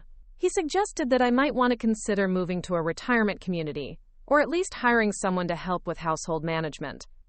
How did you respond to those suggestions? I was hurt and confused. I've been living independently very successfully since Robert's death. I maintain my home, I drive safely, I manage my health care, I volunteer in the community. There was no objective reason to question my ability to continue living independently. But the suggestions continued. They escalated. Jessica started bringing me articles about seniors who had been victims of financial scams, or stories about elderly people who had fallen at home and not been found for days. She said she was worried about my, quote, vulnerability, and that the family needed to take steps to protect me. I paused, remembering how those conversations had made me feel increasingly isolated and uncertain about my own judgment. She also started questioning my volunteer work at the library, suggesting that I might be becoming a burden to the staff there, or that I might be making mistakes that could embarrass the family. Did you check with the library staff about these concerns? I did, actually. I spoke with Martha Chen, the head librarian, who assured me that my work was valued and that there had been no problems whatsoever. But when I told Jessica this, she suggested that Martha was just being polite and that people my age often don't realize when they're becoming a burden. The systematic nature of Jessica's campaign was becoming clearer as I recounted these incidents to Officer Rodriguez. It hadn't been random manipulation. It had been a carefully orchestrated effort to isolate me, undermine my confidence, and make me dependent on her version of reality. Around the same time, Jessica started offering to help with my banking and bill paying, I continued. She said it would be one less thing for me to worry about, and that it would give Michael peace of mind to know that someone was monitoring my finances for signs of fraud or confusion. How did you respond to that offer? I declined, of course. I've been managing my own finances very successfully, and I saw no reason to give up that independence. But Jessica persisted, suggesting that my refusal was evidence of the kind of stubborn pride that could lead to financial disaster for elderly people. Did she continue to pressure you about financial management? She did, but she became more subtle about it. Instead of directly offering to take over my accounts, she would make comments about news stories involving seniors who had been scammed. Or she would suggest that I might want to add Michael's name to my accounts, just in case something happened to me. I could see now how Jessica had been gradually building a case for my incompetence, while positioning herself and Michael as the logical people to take control of my affairs. Each individual comment or suggestion had seemed reasonable in isolation, but together they formed a comprehensive assault on my independence and autonomy. Mrs. Whitmore, during this time period, did you notice any unusual activity in your bank accounts or financial statements? Not at first, I admitted. I review my statements carefully every month, and for the first few months, everything appeared normal. But looking back now, I realized there were small discrepancies that I attributed to bank fees or processing delays. What kind of discrepancies? Amounts that were slightly different from what I expected, or transfers between accounts that I thought I had authorized but couldn't quite remember. The amounts were small, maybe $50 or $100 at a time, so I didn't think much of it. Officer Rodriguez looked up from her notes. Small amounts that gradually increase over time are very common in financial abuse cases. The perpetrators start with amounts small enough to avoid detection, then gradually increase the thefts as they gain confidence and access. That makes sense, I said, feeling foolish for not recognizing the pattern earlier. The amounts did get larger over time, and the frequency increased. But by then, Jessica had been telling me for months that I was having memory problems, so when I couldn't remember authorizing specific transfers, I assumed she was right about my declining mental state. Did you discuss these discrepancies with anyone? I mentioned them to Jessica, actually, thinking she might have insights about banking procedures or whether I should be concerned. She suggested that I was probably making small errors in my record keeping, or that I was becoming confused about complex financial transactions. She offered again to help me organize my finances, saying it would give me peace of mind. The irony was devastating. I had been asking my abuser for help understanding the very crimes she was committing against me, and she had used my trust and confusion to further undermine my confidence in my own abilities. About 2 months ago, things escalated significantly, I continued. Jessica started insisting that I needed to see a neurologist for a cognitive assessment. She said the family was very concerned about my memory problems and that we needed professional evaluation to determine the best way to keep me safe. How did you respond to that suggestion? I was resistant at first. I didn't feel that I was having any cognitive problems, and I resented the implication that I couldn't recognize my own mental state. But Jessica was very persistent, and Michael supported her concerns. Eventually, I agreed to see a specialist, mainly to prove that there was nothing wrong with my mind. Did you follow through with that appointment? I made an appointment with Dr. Jennifer Walsh, a neurologist who specializes in cognitive disorders. But the appointment isn't for another 3 weeks. Jessica seemed frustrated by the delay, and she suggested that we might need to take steps to protect my finances before the evaluation could be completed. Officer Rodriguez looked up sharply, She suggested taking control of your finances before you had been medically evaluated? Yes, and that's when she first mentioned power of attorney. She said it would be a temporary measure, just to ensure that no one could take advantage of me while we waited for the neurological evaluation. She made it sound like a precautionary step that any responsible family would take. Did you agree to grant power of attorney? Absolutely not. I told her that I was perfectly capable of managing my own affairs, and that if the neurologist found evidence of cognitive impairment, we could discuss legal arrangements at that time. Jessica seemed very unhappy with my refusal. How did she respond? She became more aggressive about questioning my judgment and my decisions. She started criticizing choices I made about household maintenance, social activities, even what I wore or what I ate. Nothing I did was right, according to Jessica. Everything was evidence that I needed supervision and protection. I could feel tears of frustration building as I remembered how isolated and confused Jessica's constant criticism had made me feel. For someone who had lived independently and successfully for 70 years, being subjected to constant judgment and correction had been psychologically devastating. The final escalation came last week, I said.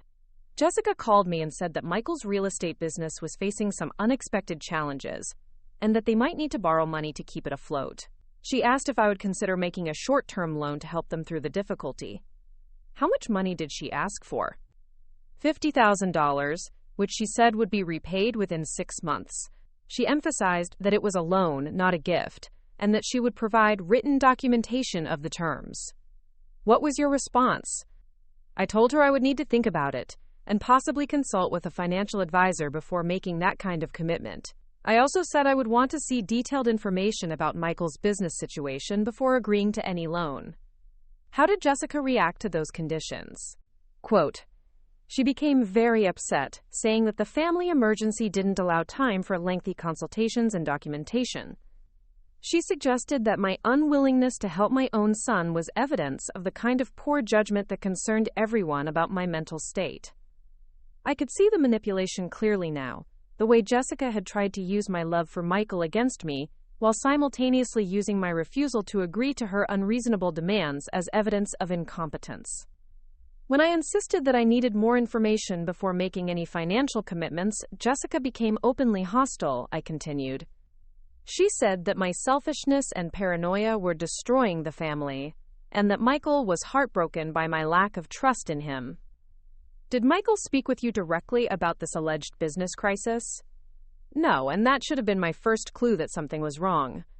Michael has always come to me directly when he needed help or advice. Having Jessica act as an intermediary was completely out of character for our relationship. Officer Rodriguez had filled several pages with notes, and I could see her organizing the information into what would probably become a comprehensive timeline of Jessica's manipulation and theft. Mrs. Whitmore, based on what you've told me, it sounds like Jessica had been systematically undermining your confidence and isolating you from other sources of support while gathering information about your finances. This is a very common pattern in financial abuse cases. What happens next? I asked. Detective Martinez will conduct a thorough investigation into the financial transactions, including analysis of the documents used to authorize transfers from your accounts. If the signatures are forged, as we suspect, that's a felony. The amounts involved suggest grand theft, which is also a felony. And the systematic nature of the thefts could result in additional charges related to organized financial fraud. Will I get my money back? That depends on several factors, including whether the money is still accessible and whether we can identify all the accounts where it might have been transferred. But I want you to know that recovery of stolen assets is a priority in these cases, and we work closely with financial institutions and prosecutors to maximize the chances of getting victims' money back.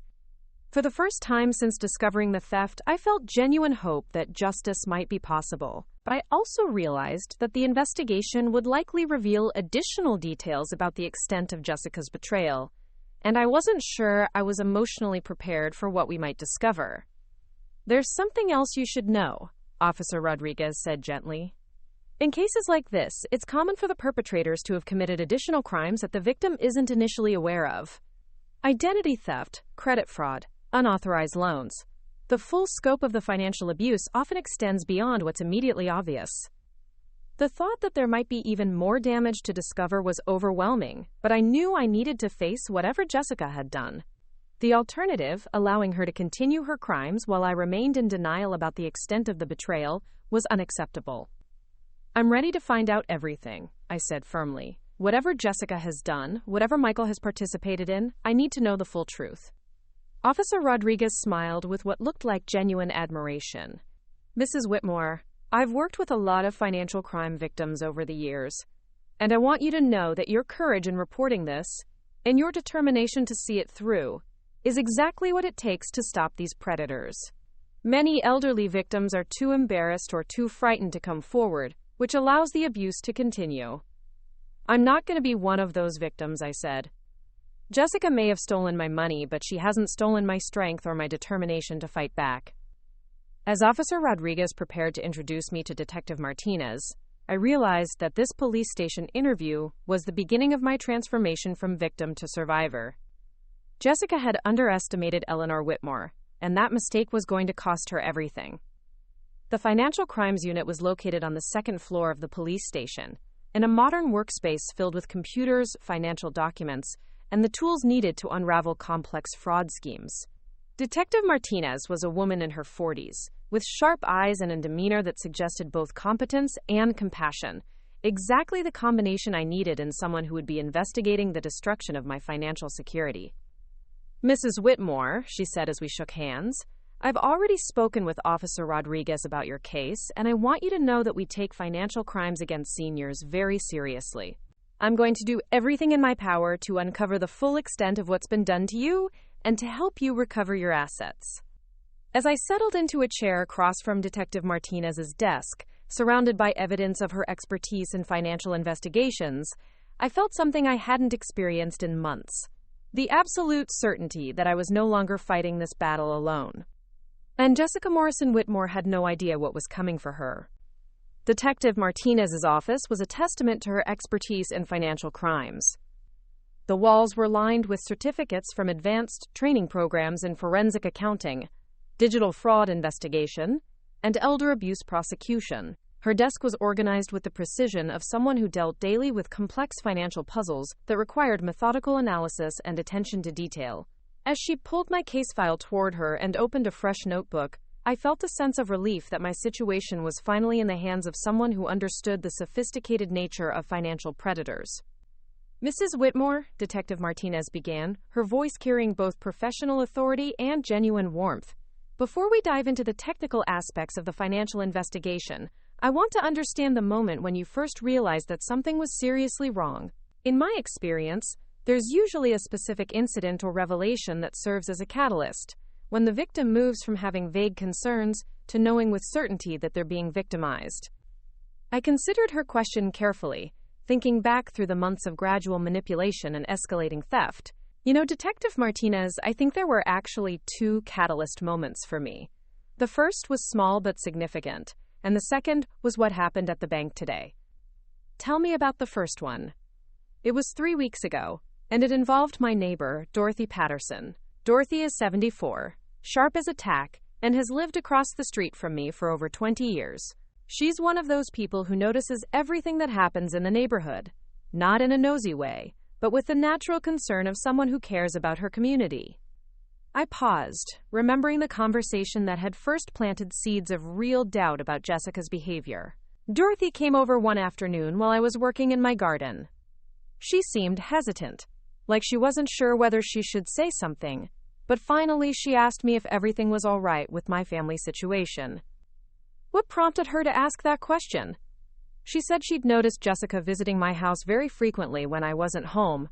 Dorothy's kitchen window faces my driveway, and she'd observed Jessica using a key to enter my house on multiple occasions when my car wasn't there. Jessica would stay for an hour or more, and she always seemed to be carrying papers or folders when she left." Quote, "The memory of that conversation brought back the confusion and discomfort I'd felt at the time. I told Dorothy that Jessica was helping me with some household management and financial organization, which is what Jessica had told me she was doing during those visits. But Dorothy looked skeptical." "Did Dorothy share her specific concerns?" She said that in her experience, when adult children or in-laws start spending a lot of time in elderly relatives' homes without them present, it's often a sign that something inappropriate is happening. She'd seen it happen to other neighbors over the years, financial documents being removed, valuables being taken, important papers being altered or destroyed. Detective Martinez was taking careful notes. How did you respond to Dorothy's concerns? I was defensive at first. I told her that Jessica was trustworthy and that she was only trying to help me stay organized and secure. But Dorothy persisted gently. She asked me if I'd given Jessica a key, and when I said yes, she asked if I'd set any boundaries about when and why Jessica could use it. Had you set boundaries? That's when I realized I hadn't. Jessica had asked for a key about 6 months ago, saying it would give the family peace of mind to know they could check on me if I didn't answer my phone or if there was an emergency. I'd given her the key willingly, but we'd never discussed specific parameters for its use. I could see the pattern now, could recognize how Jessica had gradually expanded her access to my home and my personal information without my explicit awareness or consent. Dorothy suggested that I might want to ask Jessica what specific tasks she was accomplishing during these visits, and whether there was a reason she couldn't do them when I was home, I continued. She said it in a very diplomatic way, but her point was clear. There was no legitimate reason for Jessica to be in my house for hours at a time without my knowledge or presence. Did you confront Jessica about this? I tried to bring it up casually the next time I saw her. I mentioned that Dorothy had noticed her visiting when I wasn't home, and I asked what project she was working on that required so much time. Jessica's reaction was telling. How so? She became immediately defensive and aggressive.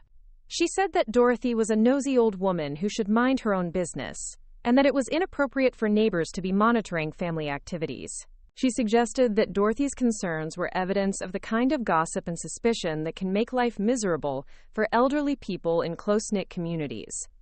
Detective Martinez looked up from her notes. She deflected your legitimate question by attacking the person who had raised the concern. Exactly.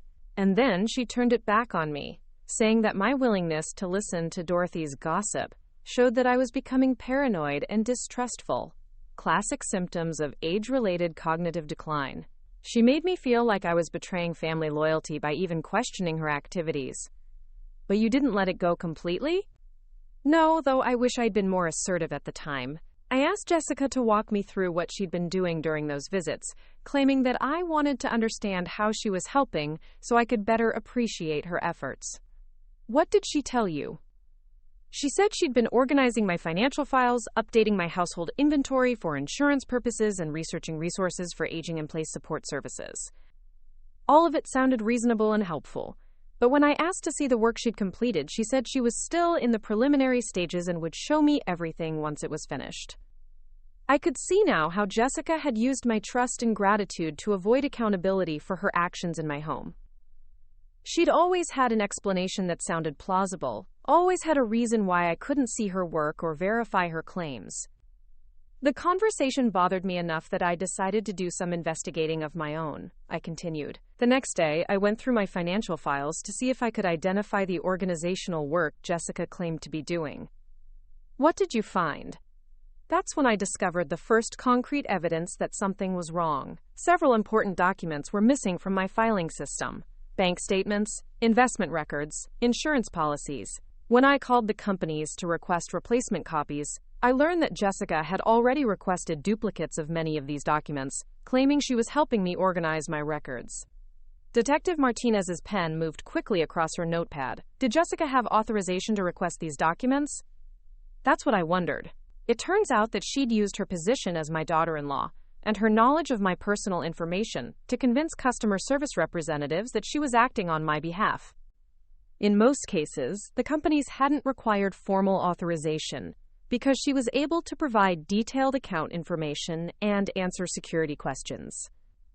So she was essentially conducting identity theft to access your financial information. I didn't think of it in those terms at the time, but yes, that's exactly what she was doing.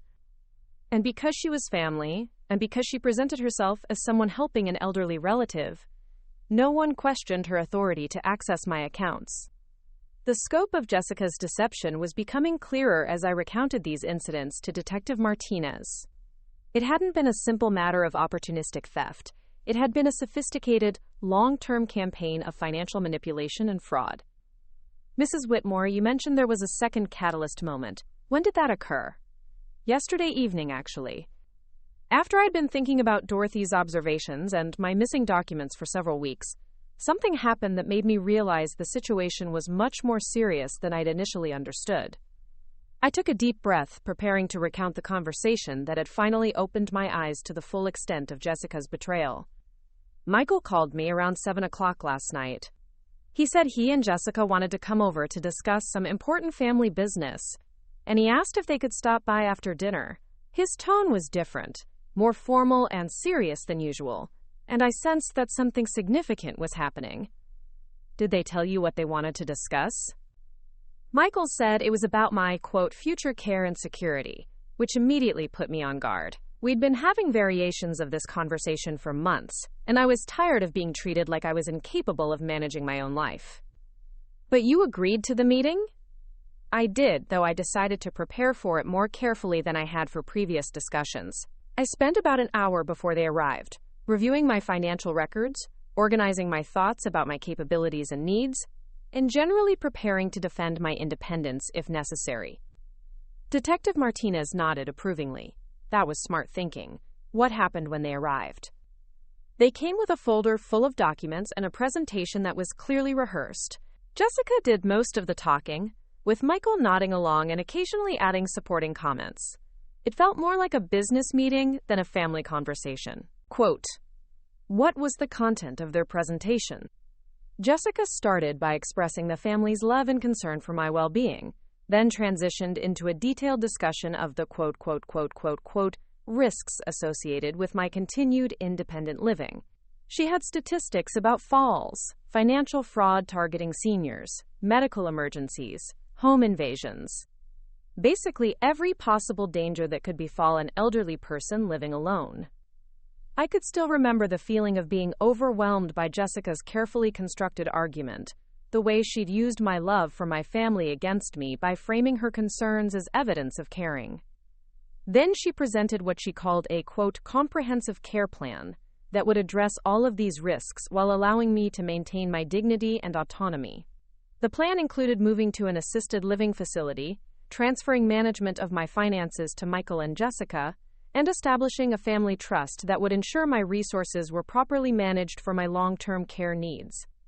How did you respond to this proposal? I asked a lot of questions about the specifics, which assisted living facilities they'd researched, what the costs would be, how the financial management would work, what legal protections would be in place. But every question I asked seemed to frustrate Jessica, and she kept returning to emotional arguments about family responsibility and my safety. Did they provide satisfactory answers to your questions? No, and that's when I started to realize that they hadn't actually researched most of what they were proposing. The, quote, comprehensive care plan was really just a framework for taking control of my life and my assets, without my meaningful input or consent. Detective Martinez looked up from her notes. What happened next? I told them I needed time to think about their proposals and to consult with my doctor, my financial advisor, and possibly an attorney before making any major decisions. Jessica's reaction was immediate and telling. How so? She said that my desire to involve outside professionals was evidence of the kind of suspicion and paranoia that concerned the family about my mental state. She suggested that people my age often became distrustful of family members and overly dependent on the opinions of strangers who didn't really understand their situation. I could feel the anger building again as I remembered how Jessica had tried to isolate me from any source of objective advice or support. Then Michael said something that completely changed my understanding of what was happening, I continued.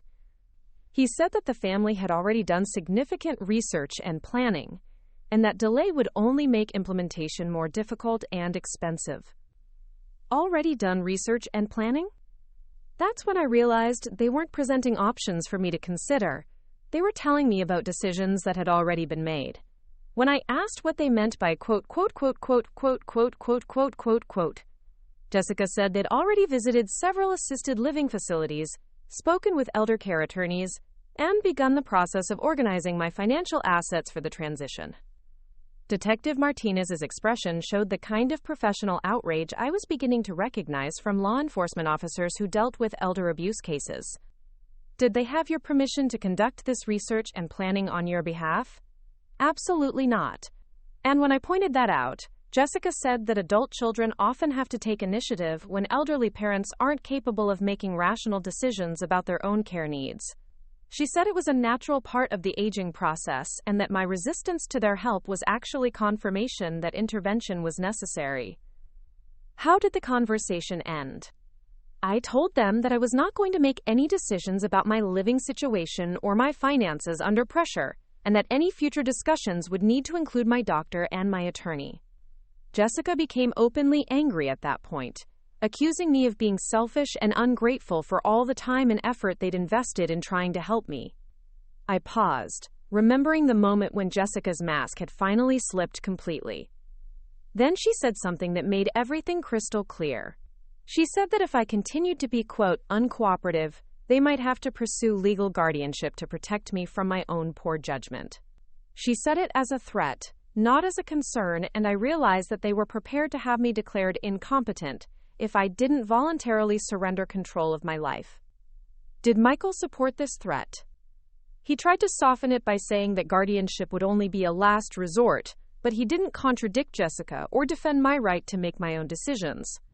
In that moment, I understood that my own son was willing to have me declared mentally incompetent in order to gain control of my assets. Quote, Detective Martinez had stopped taking notes and was looking at me with an expression of genuine sympathy mixed with professional determination.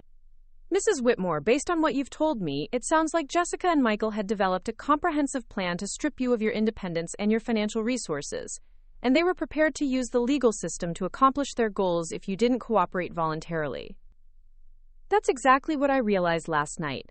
This wasn't about my safety or my well-being. It was about my money, and they were willing to destroy my reputation, my relationships, and my autonomy to get it. What did you do after they left? I spent most of the night going through my financial records, looking for evidence of unauthorized access or transactions. I found several discrepancies that I'd previously attributed to my own errors or confusion, but now I understood that they were evidence of theft. Did you confront Jessica and Michael about these discrepancies? No, because I realized that they would just deny everything and use my accusations as additional evidence of paranoia and cognitive decline. I decided that I needed to gather concrete evidence before making any accusations. So you went to the bank this morning? I went to the bank to get official records that would either confirm or refute my suspicions about unauthorized access to my accounts. I never expected to find Jessica and Michael already there, or to discover that they'd been conducting meetings about my finances without my knowledge. Detective Martinez leaned back in her chair, her expression showing both admiration for my investigative instincts and anger at the sophistication of the crimes committed against me.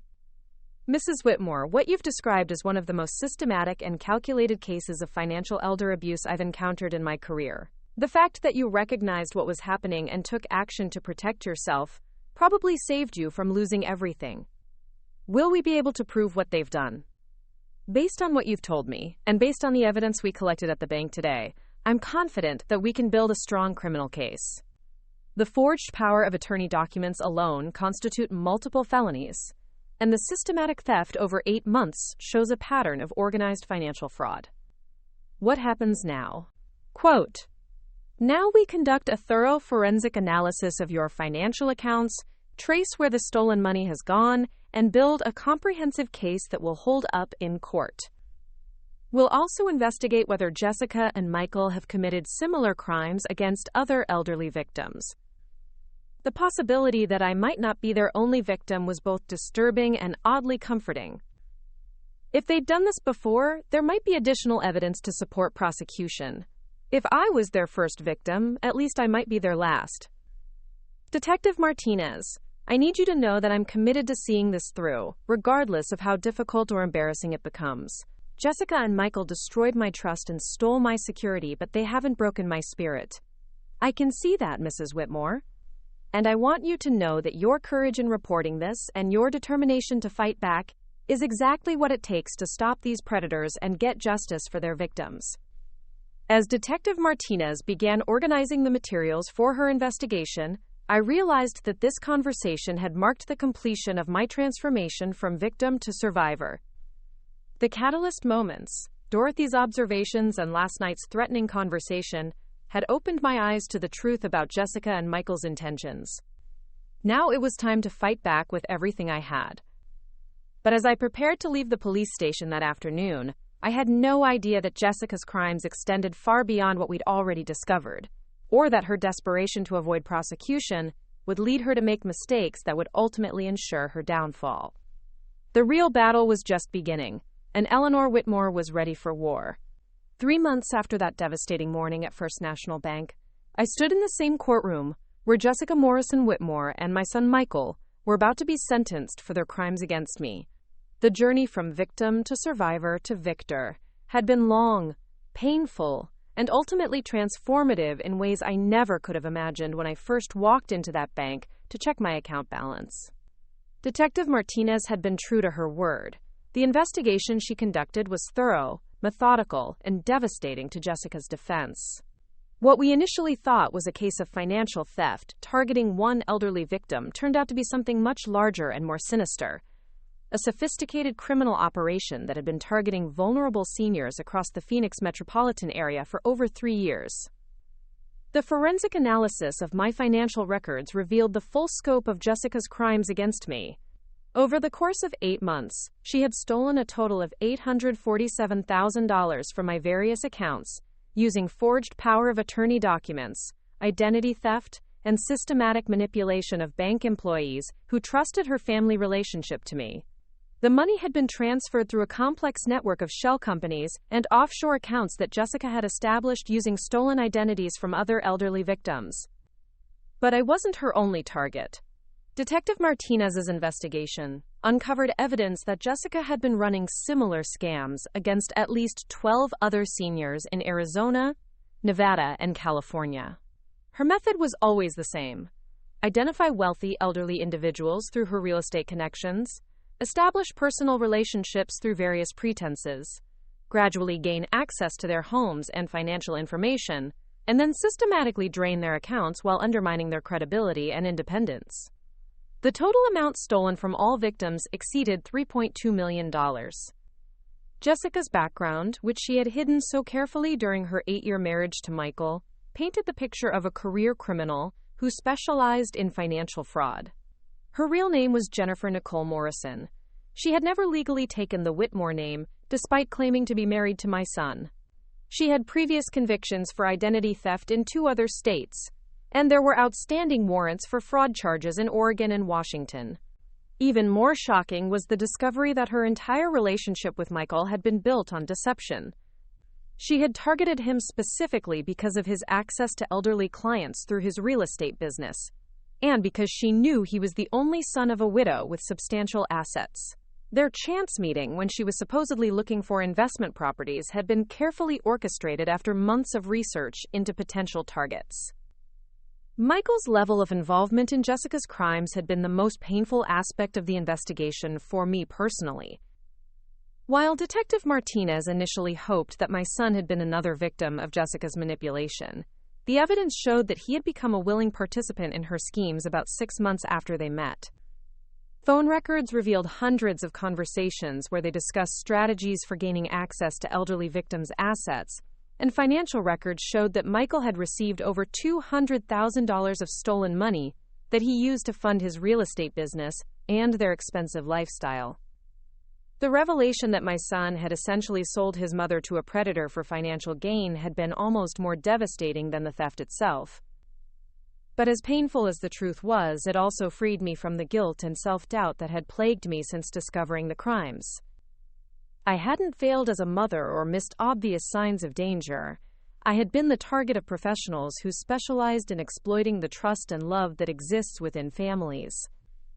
Today's sentencing hearing would mark the end of the legal proceedings, but it was also the beginning of a new chapter in my life. Over the past 3 months, I had discovered strengths I didn't know I possessed, and had built relationships with people who valued my experience and wisdom rather than viewing my age as a liability. Judge Patricia Williams, a woman in her 60s who had handled many elder abuse cases during her career, entered the courtroom with the bearing of someone who took crimes against seniors very seriously. She had presided over Jessica and Michael's trials with fairness, but without sympathy for defendants who had chosen to prey on vulnerable elderly victims. "Ladies and gentlemen," Judge Williams began, "we are here today for the sentencing of Jennifer Nicole Morrison, also known as Jessica Morrison Whitmore, and Michael David Whitmore, who have been convicted of multiple felonies related to financial elder abuse, fraud, and organized theft." I looked across the courtroom at Jessica, who was sitting at the defendant's table wearing an orange jumpsuit that was a far cry from the expensive business suits she had favored during her years of stealing from me. Her blonde hair had grown out to reveal dark roots, and her face showed the strain of 3 months in jail awaiting sentencing. She looked older, harder, and completely stripped of the charm and confidence she had used to manipulate her victims. Michael sat beside her, and I was struck by how much he had aged since his arrest. The successful real estate agent who had once exuded confidence and prosperity now looked broken and ashamed. He had attempted to cooperate with prosecutors in exchange for a reduced sentence, providing information about Jessica's other victims and testifying about her methods of manipulation and control. His cooperation had been helpful to the investigation, but it couldn't undo the fundamental betrayal of participating in crimes against his own mother. Our relationship would never recover from what he had done, and I had made peace with that reality.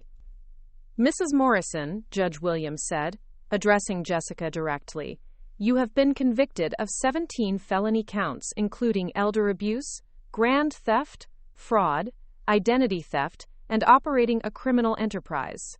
The evidence presented at trial showed a pattern of calculated, systematic victimization of elderly individuals who trusted you and welcomed you into their lives."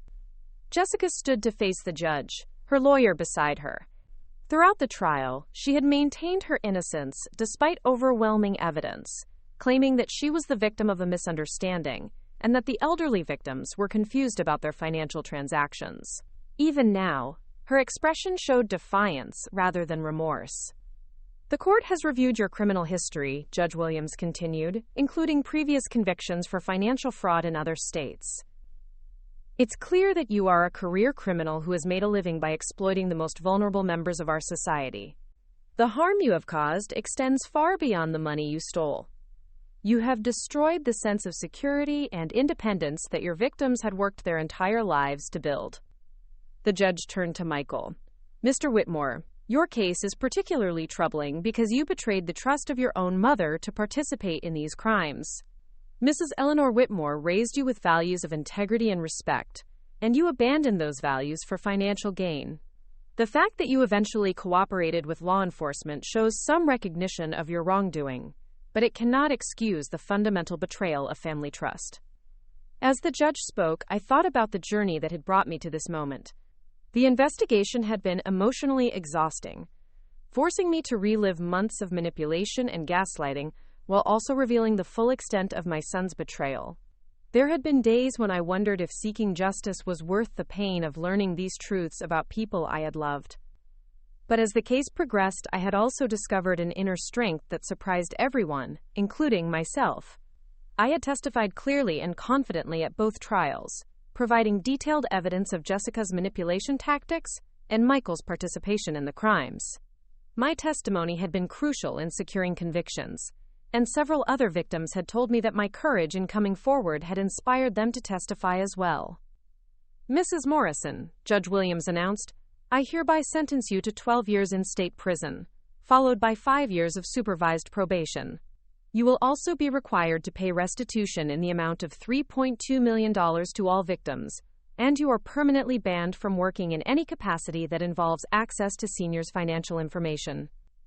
Jessica's expression didn't change, but I saw her lawyer make a note that suggested they would appeal the sentence. It didn't matter to me. 12 years would be enough time for her to understand the consequences of her choices, and the restitution order meant that recovery efforts could continue even while she was incarcerated. "Mr. Whitmore," the judge continued, "I sentence you to 4 years in state prison, followed by 3 years of supervised probation. You will pay restitution in the amount of $847,000, specifically to your mother, Mrs. Eleanor Whitmore, and you will have no contact with her for the duration of your sentence and probation unless she specifically requests otherwise. Michael turned to look at me for the first time since entering the courtroom. His eyes were filled with tears and what appeared to be genuine remorse, but I felt nothing but sadness for the person he had chosen to become. The son I had raised would never have participated in crimes against his own mother, and that son was gone forever. As the proceedings concluded and the defendants were led away in handcuffs, I felt a complex mixture of emotions. Relief that justice had been served, sadness for the relationships that had been destroyed, and pride in my own resilience and courage. But more than anything, I felt hope for the future I was building as Eleanor Whitmore, not as someone's mother or someone's victim, but as a strong, independent woman who had survived the worst betrayal imaginable and emerged stronger for it. Detective Martinez approached me as I gathered my things to leave the courtroom. Mrs. Whitmore, I wanted you to know that the restitution recovery efforts are going well. We've been able to trace and freeze most of the stolen assets, and you should recover about 80% of your money within the next 6 months. Thank you, Detective. I know you've worked incredibly hard on this case. It's been one of the most satisfying cases of my career, she replied. Seeing you transform from a confused victim to a powerful advocate for other seniors has been inspiring. Have you given any more thought to the victim advocacy position we discussed? During the investigation, Detective Martinez had mentioned that the police department was looking for someone with my experience to help train officers in recognizing elder abuse and working with senior victims. The idea of turning my painful experience into something that could help others had appealed to me immediately. I'm very interested, I said. I think I could help other victims understand that they're not alone, and that fighting back is possible, regardless of age. I'll set up a meeting with the department administrator next week. I think you'd be perfect for the position. As I left the courthouse that afternoon, I reflected on how completely my life had changed since that morning at the bank. The Eleanor Whitmore who had walked into First National expecting a routine transaction would barely recognize the person I had become. That woman had been trusting to a fault, eager to please family members even when their demands seemed unreasonable, and willing to doubt her own perceptions when others questioned them. The woman I had become was wiser, stronger, and far more discerning about whom to trust. I had learned to value my own judgment, to seek multiple perspectives before making important decisions, and to recognize manipulation tactics that I had previously overlooked. Most importantly, I had learned that my age was a source of wisdom and experience, not a liability that made me vulnerable to predators. The financial recovery was proceeding well, but even if I had never gotten my money back, I would have considered the fight worthwhile. Standing up to Jessica and Michael had given me back something more valuable than money, my sense of agency and self-respect. 6 months later, I was settling into my new role as a victim advocate with the Scottsdale Police Department. My office was in the same building where Detective Martinez had first taken my statement, and every day I worked with seniors who were going through experiences similar to what I had faced. Some were victims of family financial abuse, others had been targeted by strangers, and a few were dealing with the kind of systematic fraud that Jessica had perpetrated. What they all had in common was the shame, confusion, and self-doubt that comes with being victimized by people who exploit trust for financial gain. My job was to help them understand that being victimized doesn't reflect any failure or weakness on their part, and that seeking justice is both possible and important.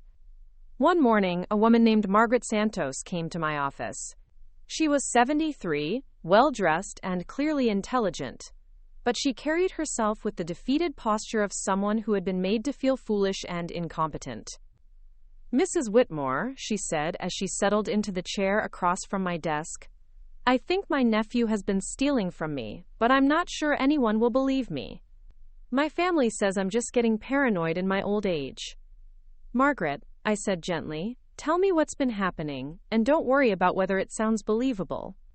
I've heard stories that would surprise you, and I've learned that elderly people's instincts about financial abuse are usually accurate. Quote, as Margaret told her story, a nephew who had gradually gained access to her accounts, Small amounts of money disappearing, family members who dismissed her concerns as age-related paranoia. I saw myself 8 months earlier. The details were different, but the pattern was heartbreakingly familiar. Margaret, what you're describing sounds very much like financial elder abuse, I told her.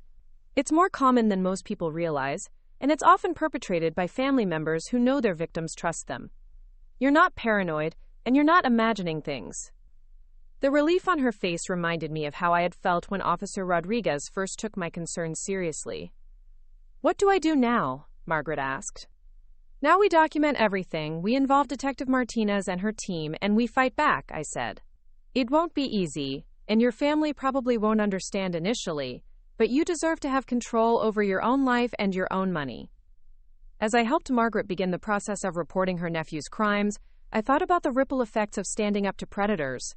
Jessica was serving her sentence, Michael was learning the consequences of his choices, and I was using my experience to help other victims find their own strength and voice. But perhaps most importantly, I had reclaimed my own life. The house that Jessica and Michael had wanted to force me to sell was still my home, beautifully maintained and filled with friends who valued my company and my wisdom. The independence they had tried to strip away was stronger than ever, built on a foundation of self-knowledge and confidence that couldn't be shaken by manipulation or gaslighting.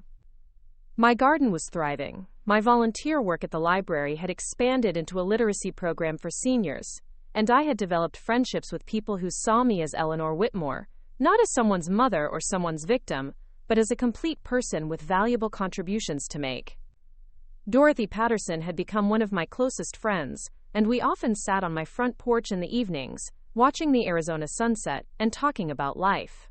She had been right to trust her instincts about Jessica's suspicious behavior, and her willingness to speak up had probably saved my financial future. You know, Eleanor, she said one evening, as we watched the sky turn brilliant orange and purple behind the mountains.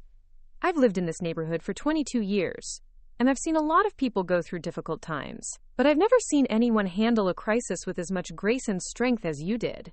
I didn't feel graceful or strong most of the time, I admitted. I felt confused and betrayed, and sometimes terrified about what would happen to me. But you kept fighting, Dorothy pointed out. You didn't let them break you, even when your own son was working against you. That takes incredible courage. As I reflected on Dorothy's words, I realized that she was right.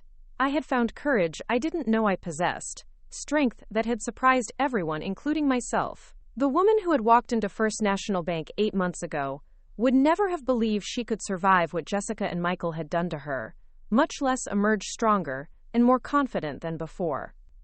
But that woman had underestimated Eleanor Whitmore, just as Jessica had.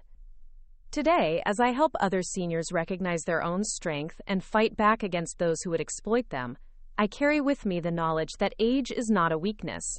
It's a repository of wisdom, experience, and resilience that can overcome even the most calculated betrayals. Jessica Morrison thought she could steal my money, my independence, and my dignity. She was wrong on all counts. And every day that I use my experience to help others, she loses a little more. The final victory belongs not to the predators who target vulnerable seniors, but to those of us who refuse to be victims and who find the courage to fight back, no matter our age. My name is Eleanor Margaret Whitmore. I am 70 years old, and I am stronger than I have ever been. Epilogue, asterisk. 2 years after Jessica's sentencing, I received a letter from Michael. He had served his time and was living in a halfway house while completing his probation. The letter was filled with genuine remorse and detailed explanations of how Jessica had manipulated him into participating in her crimes. He asked for forgiveness and the chance to rebuild our relationship. I read the letter carefully, considered his words, and then filed it away without responding. Some betrayals are too fundamental to forgive, some relationships too damaged to repair. Michael had made his choices, and now he would have to live with the consequences. But I felt no anger as I put the letter away, only sadness for what we had both lost and gratitude for what I had found. In losing a son who was willing to betray me, I had discovered an inner strength that would serve me for the rest of my life. And that seemed like a fair trade. Nice. If you've watched this story to the end, please comment what country you're watching from. I want to see how far Eleanor's story has reached. Have you or someone you know ever experienced financial elder abuse? Share your experiences in the comments below. Remember, if someone you trust is pressuring you to give up control of your finances or making you doubt your own judgment, trust your instincts and seek help. You are never too old to fight back. Don't forget to like this video and subscribe for more stories of courage and resilience. On the screen now, you'll see 2 other stories that I think will inspire you just as much as Eleanor's journey.